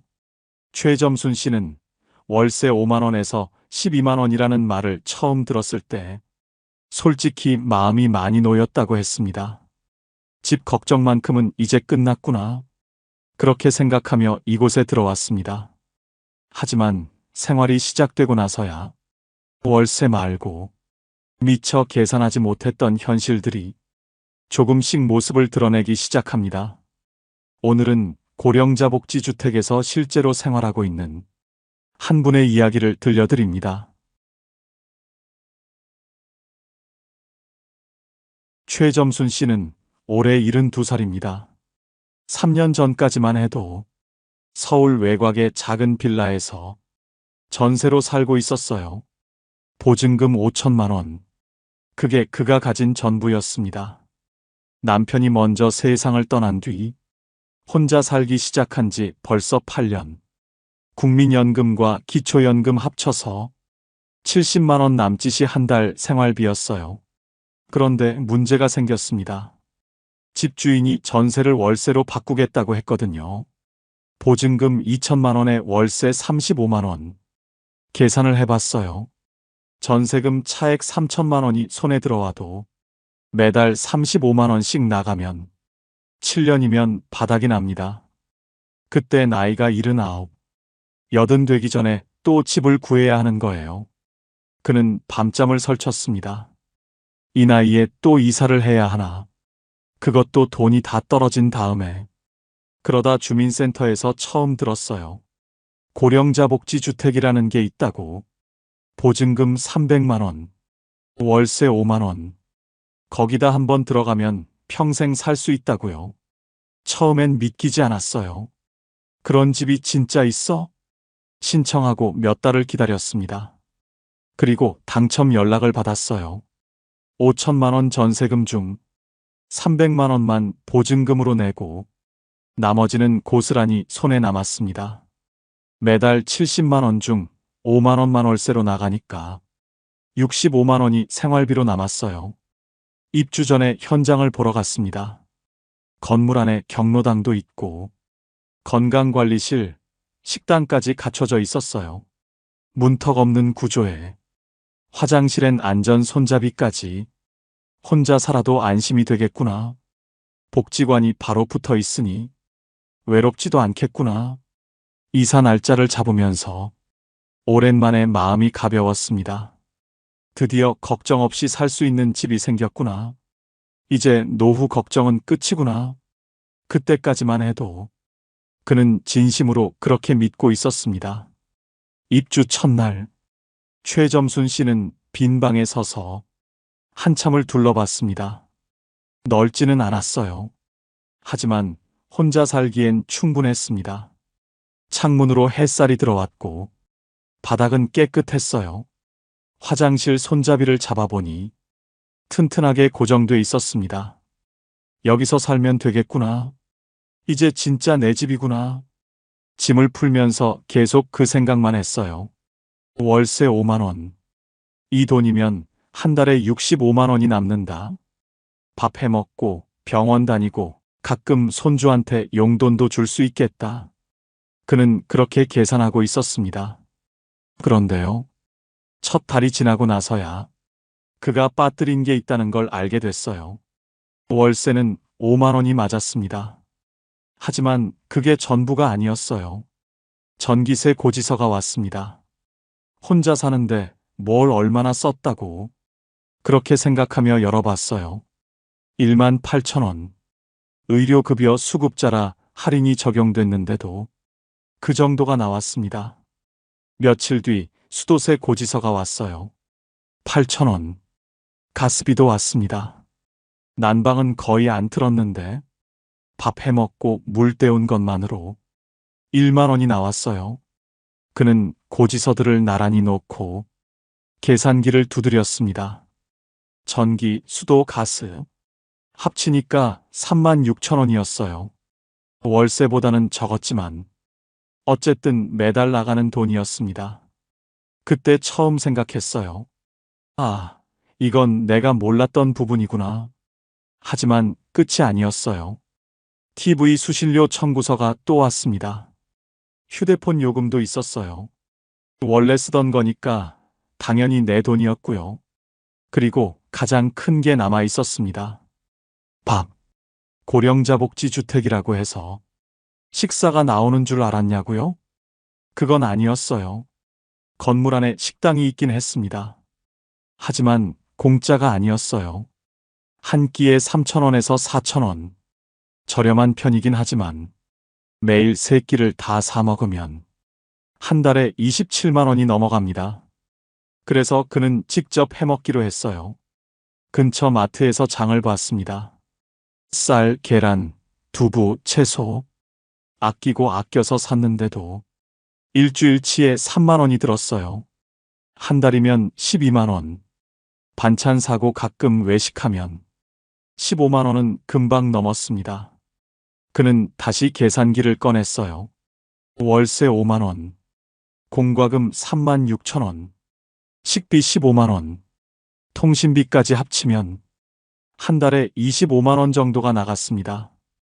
70만 원 중 25만 원. 남는 건 45만 원이었어요. 물론 전세 살 때보다는 나았습니다.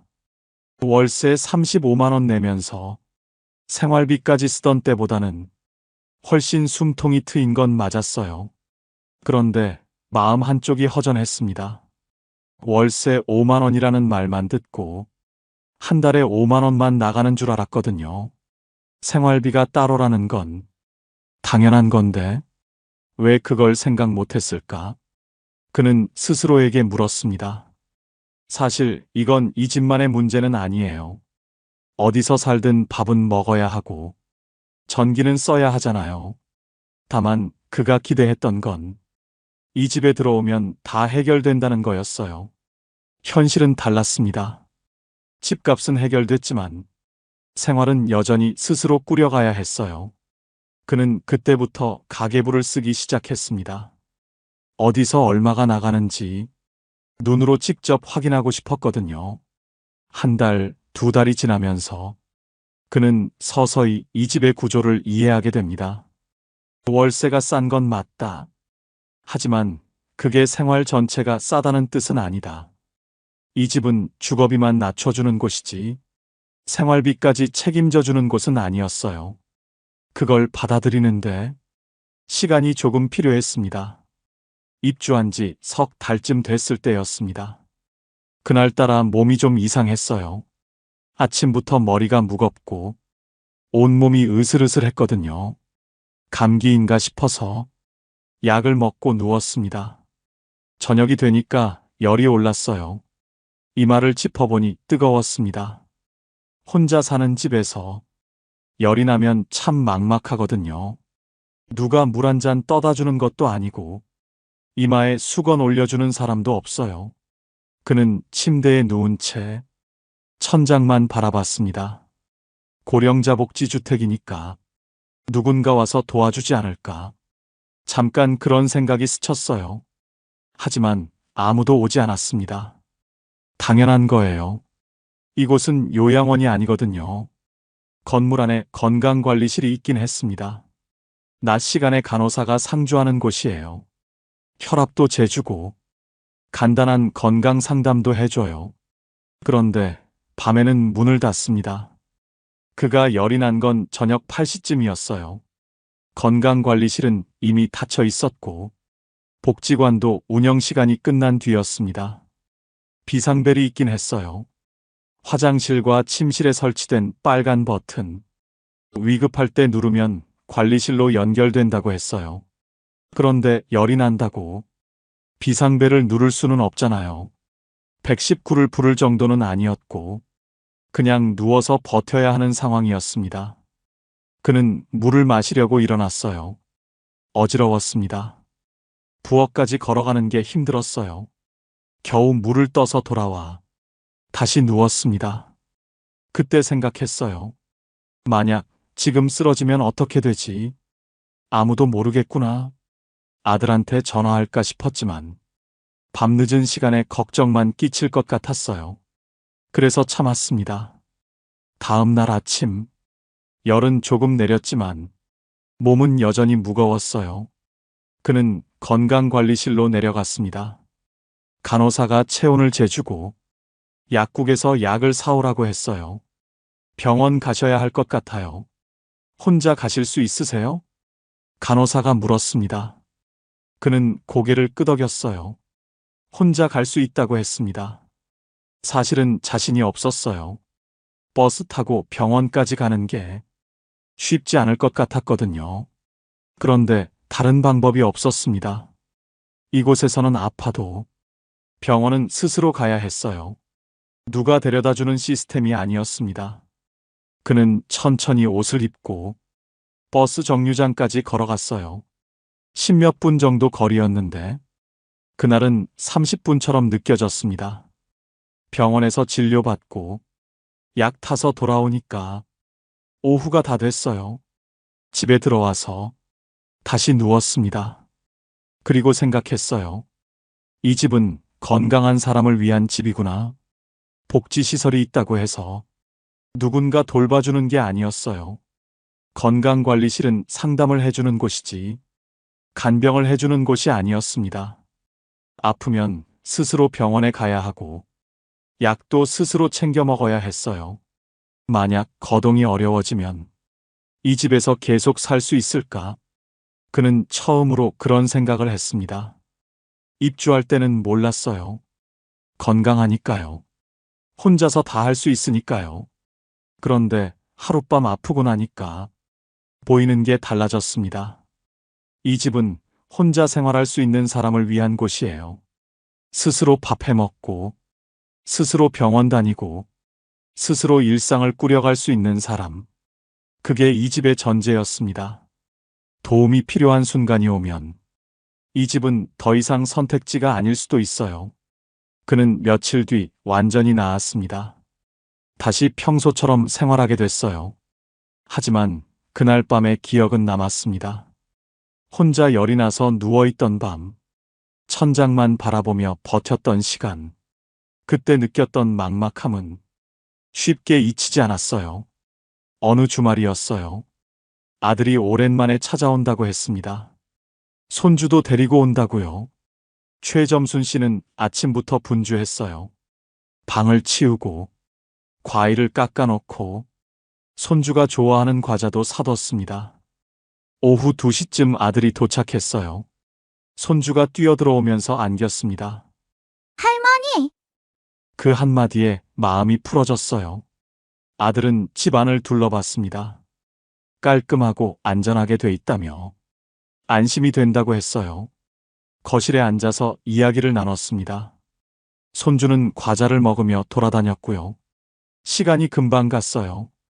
어느새 저녁이 됐습니다. 아들이 말했어요. 엄마, 오늘 여기서 자고 갈까? 내일 아침에 같이 밥 먹고 가면 안 돼? 최점순 씨는 잠깐 말이 없었습니다. 사실 그러고 싶었어요. 손주랑 아침까지 같이 있고 싶었거든요. 그런데 이 집에서는 그게 어려웠습니다. 입주할 때 안내를 받았어요. 가족이나 지인이 방문하는 건 자유롭지만 숙박은 원칙적으로 제한된다고요. 공동주택이라서 그렇다고 했어요. 한 사람이 계약한 집에 다른 사람이 계속 머무르면 관리가 어려워진다고요. 규정이 그렇다는 건 알았어요. 이해도 됐습니다. 그런데 막상 아들이 자고 갈까 하고 물었을 때 그 말을 꺼내기가 쉽지 않았어요. 그냥 오늘은 돌아가. 다음에 낮에 또 와. 아들은 고개를 갸우뚱했어요. 왜? 좁아서 그래? 우리 거실에서 자도 되는데. 최점순 씨는 웃으면서 말했습니다. 아니야. 그냥 그렇게 하자. 엄마도 피곤하고. 사실대로 말하기가 좀 그랬어요. 이 집에서는 가족도 못 재운다고 하면 아들이 어떻게 생각할까 싶었거든요. 아들은 더 묻지 않았어요. 짐을 챙기고 손주 손을 잡았습니다. 현관에서 인사를 했어요. 손주가 손을 흔들었습니다. 할머니, 다음에 또 올게요. 문이 닫히고 나니까 집이 갑자기 조용해졌어요. 최점순 씨는 거실에 앉아서 한참을 멍하니 있었습니다. 내 집인데, 내 가족인데, 왜 재우면 안 되는 걸까? 머리로는 이해가 됐어요. 공동주택이니까요. 규칙이 있어야 질서가 유지되니까요. 그런데 마음은 달랐습니다. 예전에 살던 집에서는 아들이 오면 당연히 재웠어요. 명절이면 며느리까지 와서 다 같이 북적북적했거든요. 여기서는 그게 안 됐습니다. 물론 절대로 안 된다는 건 아니에요. 사정이 있으면 관리실에 미리 말하고 허락을 받으면 되는 경우도 있다고 들었어요. 그런데 그게 번거롭잖아요. 매번 허락을 받아야 한다는 게요. 내 집인데 눈치를 봐야 하는 느낌. 그게 조금 불편했습니다. 며칠 뒤 아들한테 전화가 왔어요. 엄마, 그날 왜 자고 가지 말라고 했어? 혹시 불편한 거 있어? 최점순 씨는 솔직하게 말했습니다. 여기가 공동주택이라서 가족이 자고 가는 게 좀 그래. 규정이 그렇대. 아들이 잠깐 조용했어요. 그런 거였구나. 몰랐네. 전화를 끊고 나서 최점순 씨는 생각했습니다. 이 집은 내 집이 맞아. 하지만 완전히 자유로운 건 아니구나. 혼자 사는 데는 문제가 없었어요. 조용하고 편했습니다. 그런데 가족이 오면 달랐어요. 예전처럼 마음껏 할 수 없는 부분들이 있었어요. 이 집은 혼자 살기 위한 집이지 가족과 함께하기 위한 집은 아니었습니다. 그걸 받아들이는데 시간이 조금 필요했어요. 다음에 아들이 오면 낮에 밖에서 밥을 먹자고 해야겠다. 그는 그렇게 마음을 정리했습니다. 최점순 씨는 원래 생선구이를 좋아했어요. 예전 집에서는 일주일에 2~3번은 고등어나 삼치를 구워 먹었거든요. 밥 한 공기에 잘 구운 생선 한 토막. 그게 그에게는 최고의 한 끼였습니다. 이 집에 이사 오고 나서도 처음엔 그렇게 했어요. 어느 날 저녁, 고등어를 사다가 프라이팬에 올렸습니다. 기름이 튀고 고소한 냄새가 퍼졌어요. 맛있게 먹고 설거지를 했습니다. 창문을 열어 환기도 시켰어요. 그런데 다음 날 아침, 복도에서 이웃을 마주쳤습니다. 어제 생선 구우셨어요? 그 말투가 좀 묘했어요. 불편하다는 게 느껴졌거든요. 최점순 씨는 당황했습니다. 네. 고등어 좀 구웠는데요. 이웃이 웃으면서 말했어요.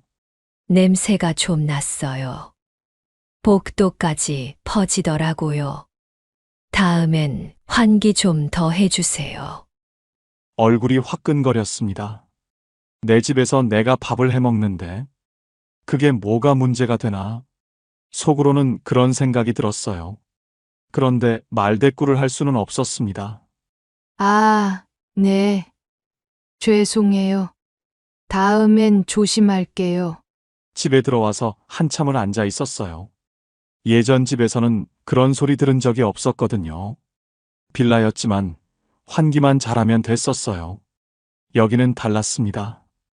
복도가 실내로 연결돼 있었고 환기 시스템도 달랐어요. 냄새가 쉽게 퍼지는 구조였습니다. 그 뒤로 생선을 안 굽게 됐어요.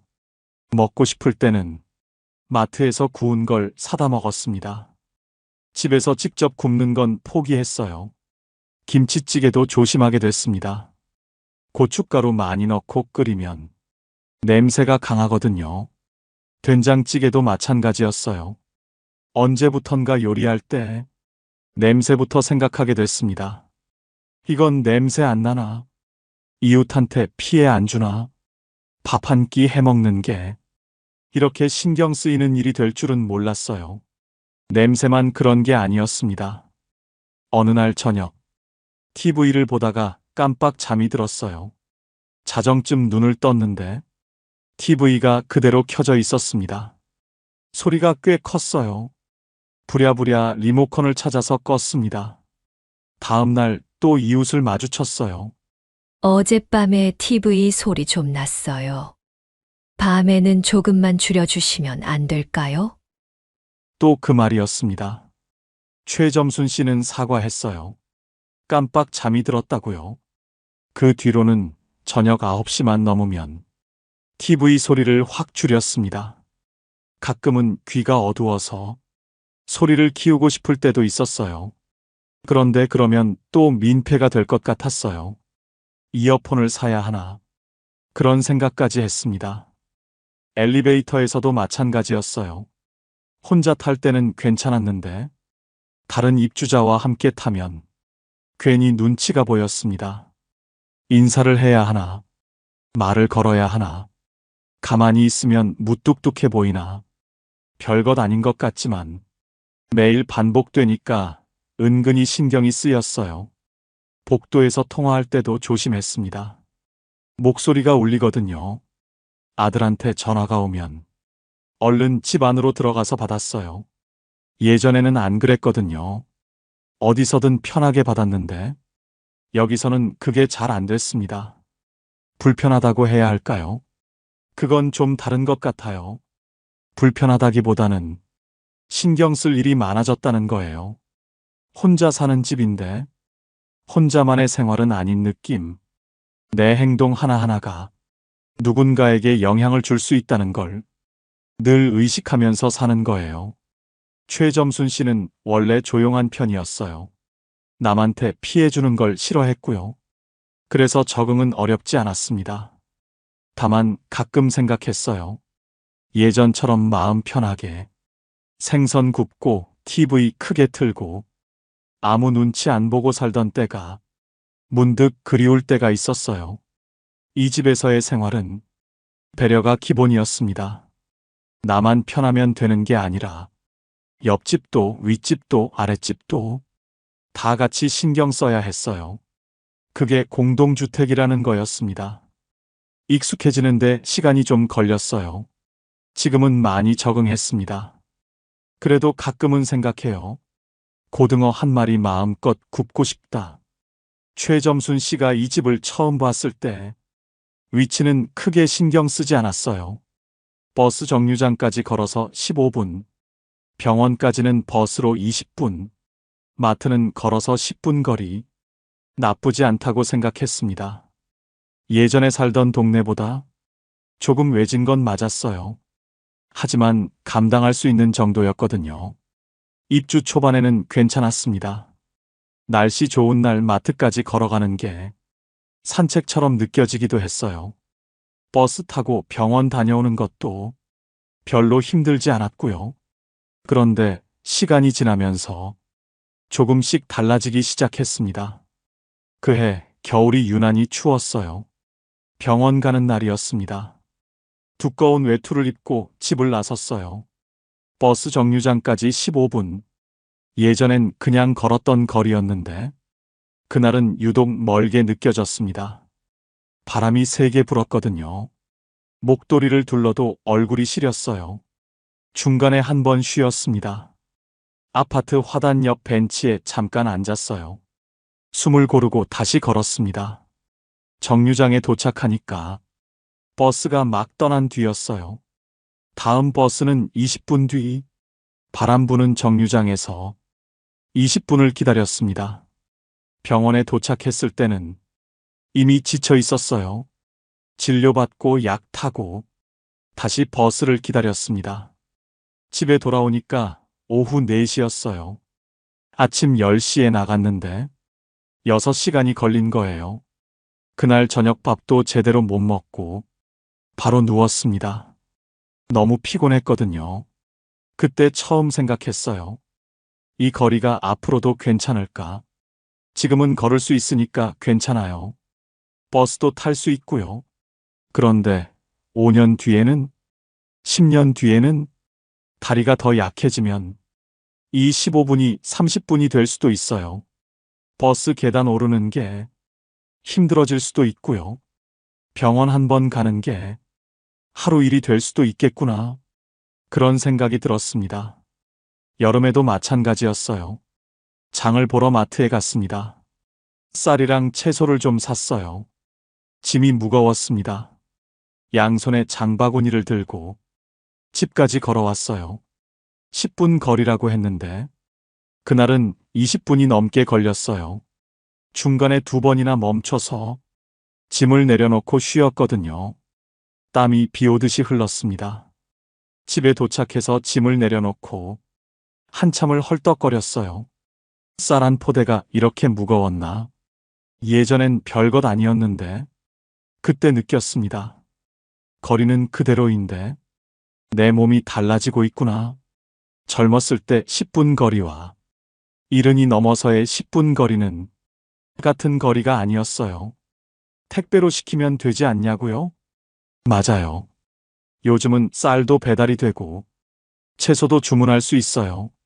그런데 최점순 씨 세대는 직접 눈으로 보고 사는 게 익숙했습니다. 싱싱한 건지 확인하고 싶고 만져보고 고르고 싶은 거예요. 그게 습관이었거든요. 물론 조금씩 바꿔가고 있긴 해요. 무거운 건 배달로 시키고 가벼운 것만 직접 사러 가고요. 하지만 그것도 쉽지 않았습니다. 스마트폰으로 주문하는 게 아직 서툴었거든요. 아들한테 물어가면서 겨우 한 번 시켜봤어요. 편하긴 했는데 뭔가 허전했습니다. 장 보러 나가는 게 그냥 물건 사는 일만은 아니거든요. 바깥 공기도 쐬고 사람 구경도 하고 그게 다 일상이었는데요. 집 안에만 있으면 하루가 너무 길었어요. 그래서 힘들어도 나가게 됐습니다. 마트까지 걸어가고 정류장까지 걸어가고요. 다만 예전처럼 가볍게 다녀오는 건 아니었어요. 나갈 때마다 마음의 준비를 했습니다. 오늘 컨디션 괜찮나? 날씨는 어떤가? 짐이 많으면 어떻게 하나? 그런 것들을 미리 생각하고 나서야 문을 열 수 있었어요. 예전 동네는 뭐든 가까웠거든요. 병원도 걸어서 5분, 마트도 바로 앞이었어요. 여기는 달랐습니다. 조용하고 공기 좋은 건 맞았어요. 복지시설도 잘 돼 있었고요. 그런데 생활권이 좁았습니다. 가까운 곳에 뭐가 있는지보다 내가 얼마나 움직일 수 있는지가 더 중요해졌어요. 최점순 씨는 요즘 생각합니다. 지금은 괜찮아. 아직은 걸을 수 있으니까. 그런데 언제까지 이렇게 할 수 있을까? 그 질문에 대한 답은 아직 찾지 못했습니다. 최점순 씨가 이 집에 산 지 어느새 3년이 됐습니다. 처음엔 몰랐던 것들이 많았어요. 생활비가 따로라는 것도, 아프면 혼자 버텨야 한다는 것도, 가족이 자고 가기 어렵다는 것도 하나씩 부딪히면서 알게 됐습니다. 그렇다고 이 집이 나쁘다는 건 아니에요. 오히려 지금은 이 집이 자기한테 맞는다고 생각해요. 다만 모든 사람한테 맞는 집은 아니라는 걸 이제는 알게 됐습니다. 가끔 지인들한테 연락이 와요. 나도 고령자 복지주택 들어가고 싶은데 어때? 살만해? 그러면 최점순 씨는 먼저 이렇게 물어봐요. 혼자서 밥 해 먹을 수 있어? 혼자서 병원 다닐 수 있어? 그게 제일 중요하거든요. 이 집은 누군가 돌봐주는 집이 아니에요. 요양시설도 아니고 실버타운도 아니에요. 복지시설이 있긴 하지만 그건 부가적인 거예요. 기본은 혼자 사는 거예요. 스스로 일상을 꾸려가는 거예요. 밥도 직접 해야 하고 청소도 직접 해야 하고 아프면 직접 병원에 가야 해요. 그게 가능한 사람한테는 정말 좋은 선택지가 될 수 있어요. 월세가 싸니까 경제적 부담이 확 줄어들거든요. 최점순 씨처럼 국민연금이랑 기초연금으로 70만 원 정도 받는 분들한테는 이 집이 정말 큰 도움이 됩니다. 일반 월세로 35만 원 내면 남는 돈이 거의 없잖아요. 여기선 월세가 5만 원이니까 그 차이가 어마어마한 거예요. 그리고 오래 살 수 있다는 것. 이것도 큰 장점이에요. 계약 갱신하면서 30년, 50년까지 살 수 있거든요. 나이 들어서 집 걱정 안 해도 된다는 게 얼마나 마음 편한 일인지 몰라요. 이사 걱정 없이 죽을 때까지 여기 있을 수 있다는 거. 그게 이 집의 가장 큰 장점이었습니다. 하지만요, 이 집이 안 맞는 사람도 있어요. 최점순 씨가 보기에 이런 분들한테는 좀 어려울 것 같았어요. 첫 번째, 사람 만나는 걸 좋아하는 분. 이 집은 조용해요. 너무 조용해요.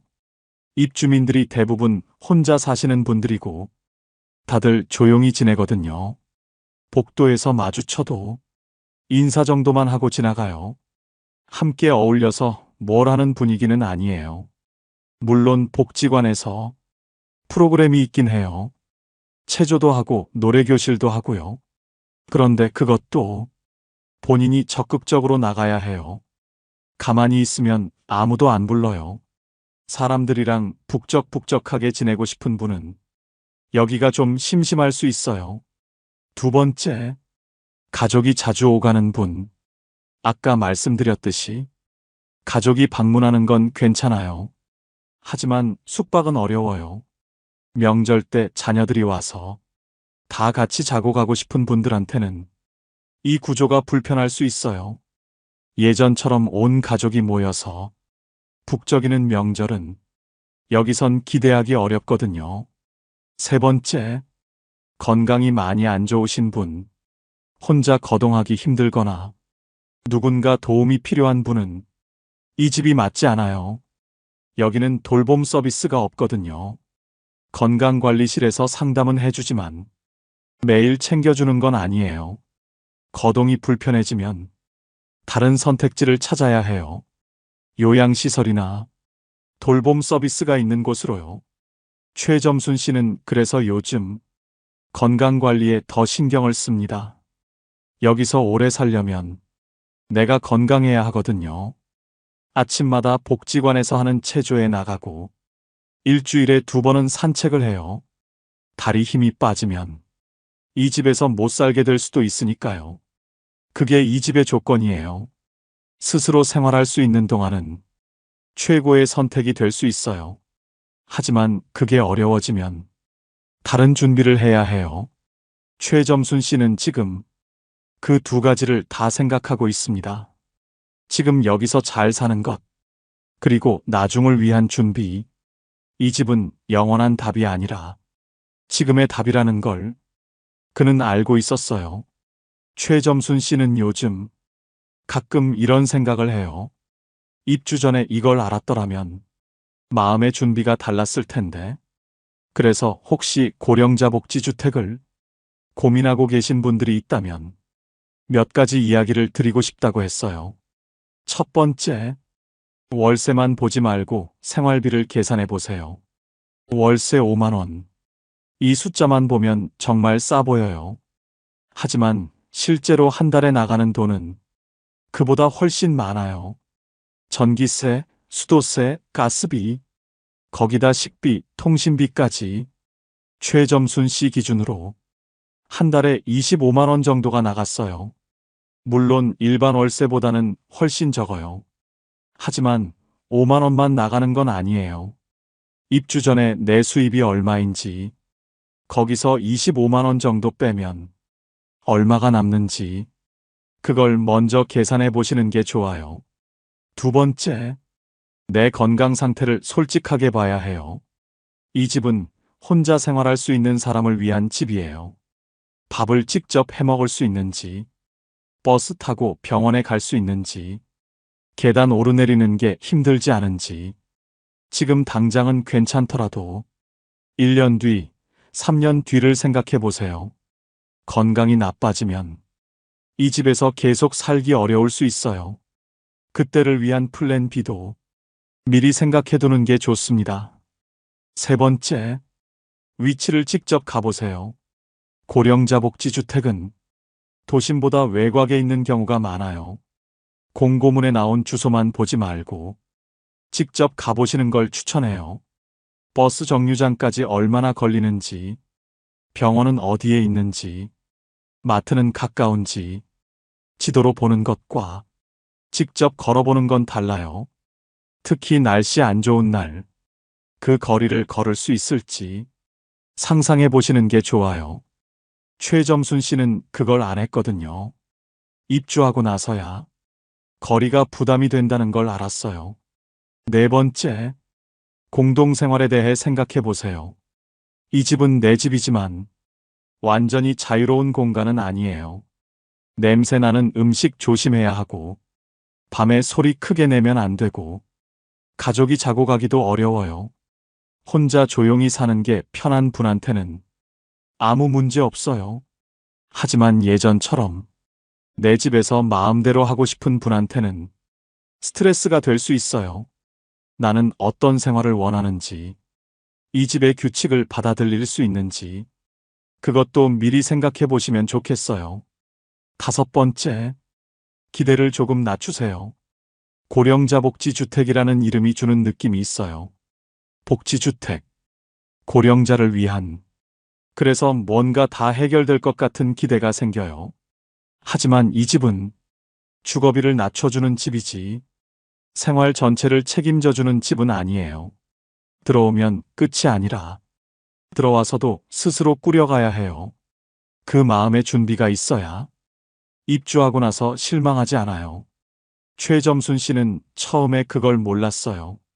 월세 5만 원이라는 말에 모든 걱정이 끝날 줄 알았거든요. 막상 살아보니까 끝난 게 아니라 시작이었어요. 새로운 환경에 적응하고, 새로운 규칙을 배우고, 새로운 불편함과 타협하고, 그게 이 집에서의 생활이었습니다. 그래도 최점순 씨는 말해요. 후회하지 않는다고. 월세 35만 원 내면서 불안하게 살던 때보다 지금이 훨씬 낫다고. 다만 알고 들어오는 것과 모르고 들어오는 건 다르다고. 그래서 이 이야기를 하고 싶었다고요. 오늘 이야기를 정리해 볼게요. 고령자 복지주택, 월세 5만 원, 보증금 300만 원, 평생 살 수 있는 집. 숫자만 보면 정말 좋아 보여요. 실제로 좋은 점도 많고요. 하지만 그 안에는 숫자로 보이지 않는 것들이 있었어요. 생활비는 따로였고, 아프면 혼자 버텨야 했고, 가족이 자고 가기 어려웠고, 냄새나는 음식도 조심해야 했고, 거리도 시간이 지나면서 부담이 됐어요. 이 집은 좋다 나쁘다로 단정할 수 있는 곳이 아니었습니다. 나한테 맞는지 안 맞는지 그걸 따져봐야 하는 곳이었어요.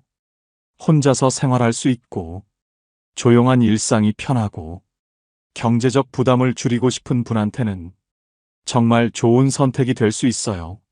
하지만 가족과 자주 함께하고 싶고 누군가 도움이 필요한 상황이라면 다른 선택지를 먼저 알아보시는 게 좋겠어요. 오늘 이야기가 고령자 복지주택을 고민하시는 분들께 조금이나마 도움이 됐으면 좋겠습니다. 궁금한 점이 있으시면 댓글로 남겨주세요.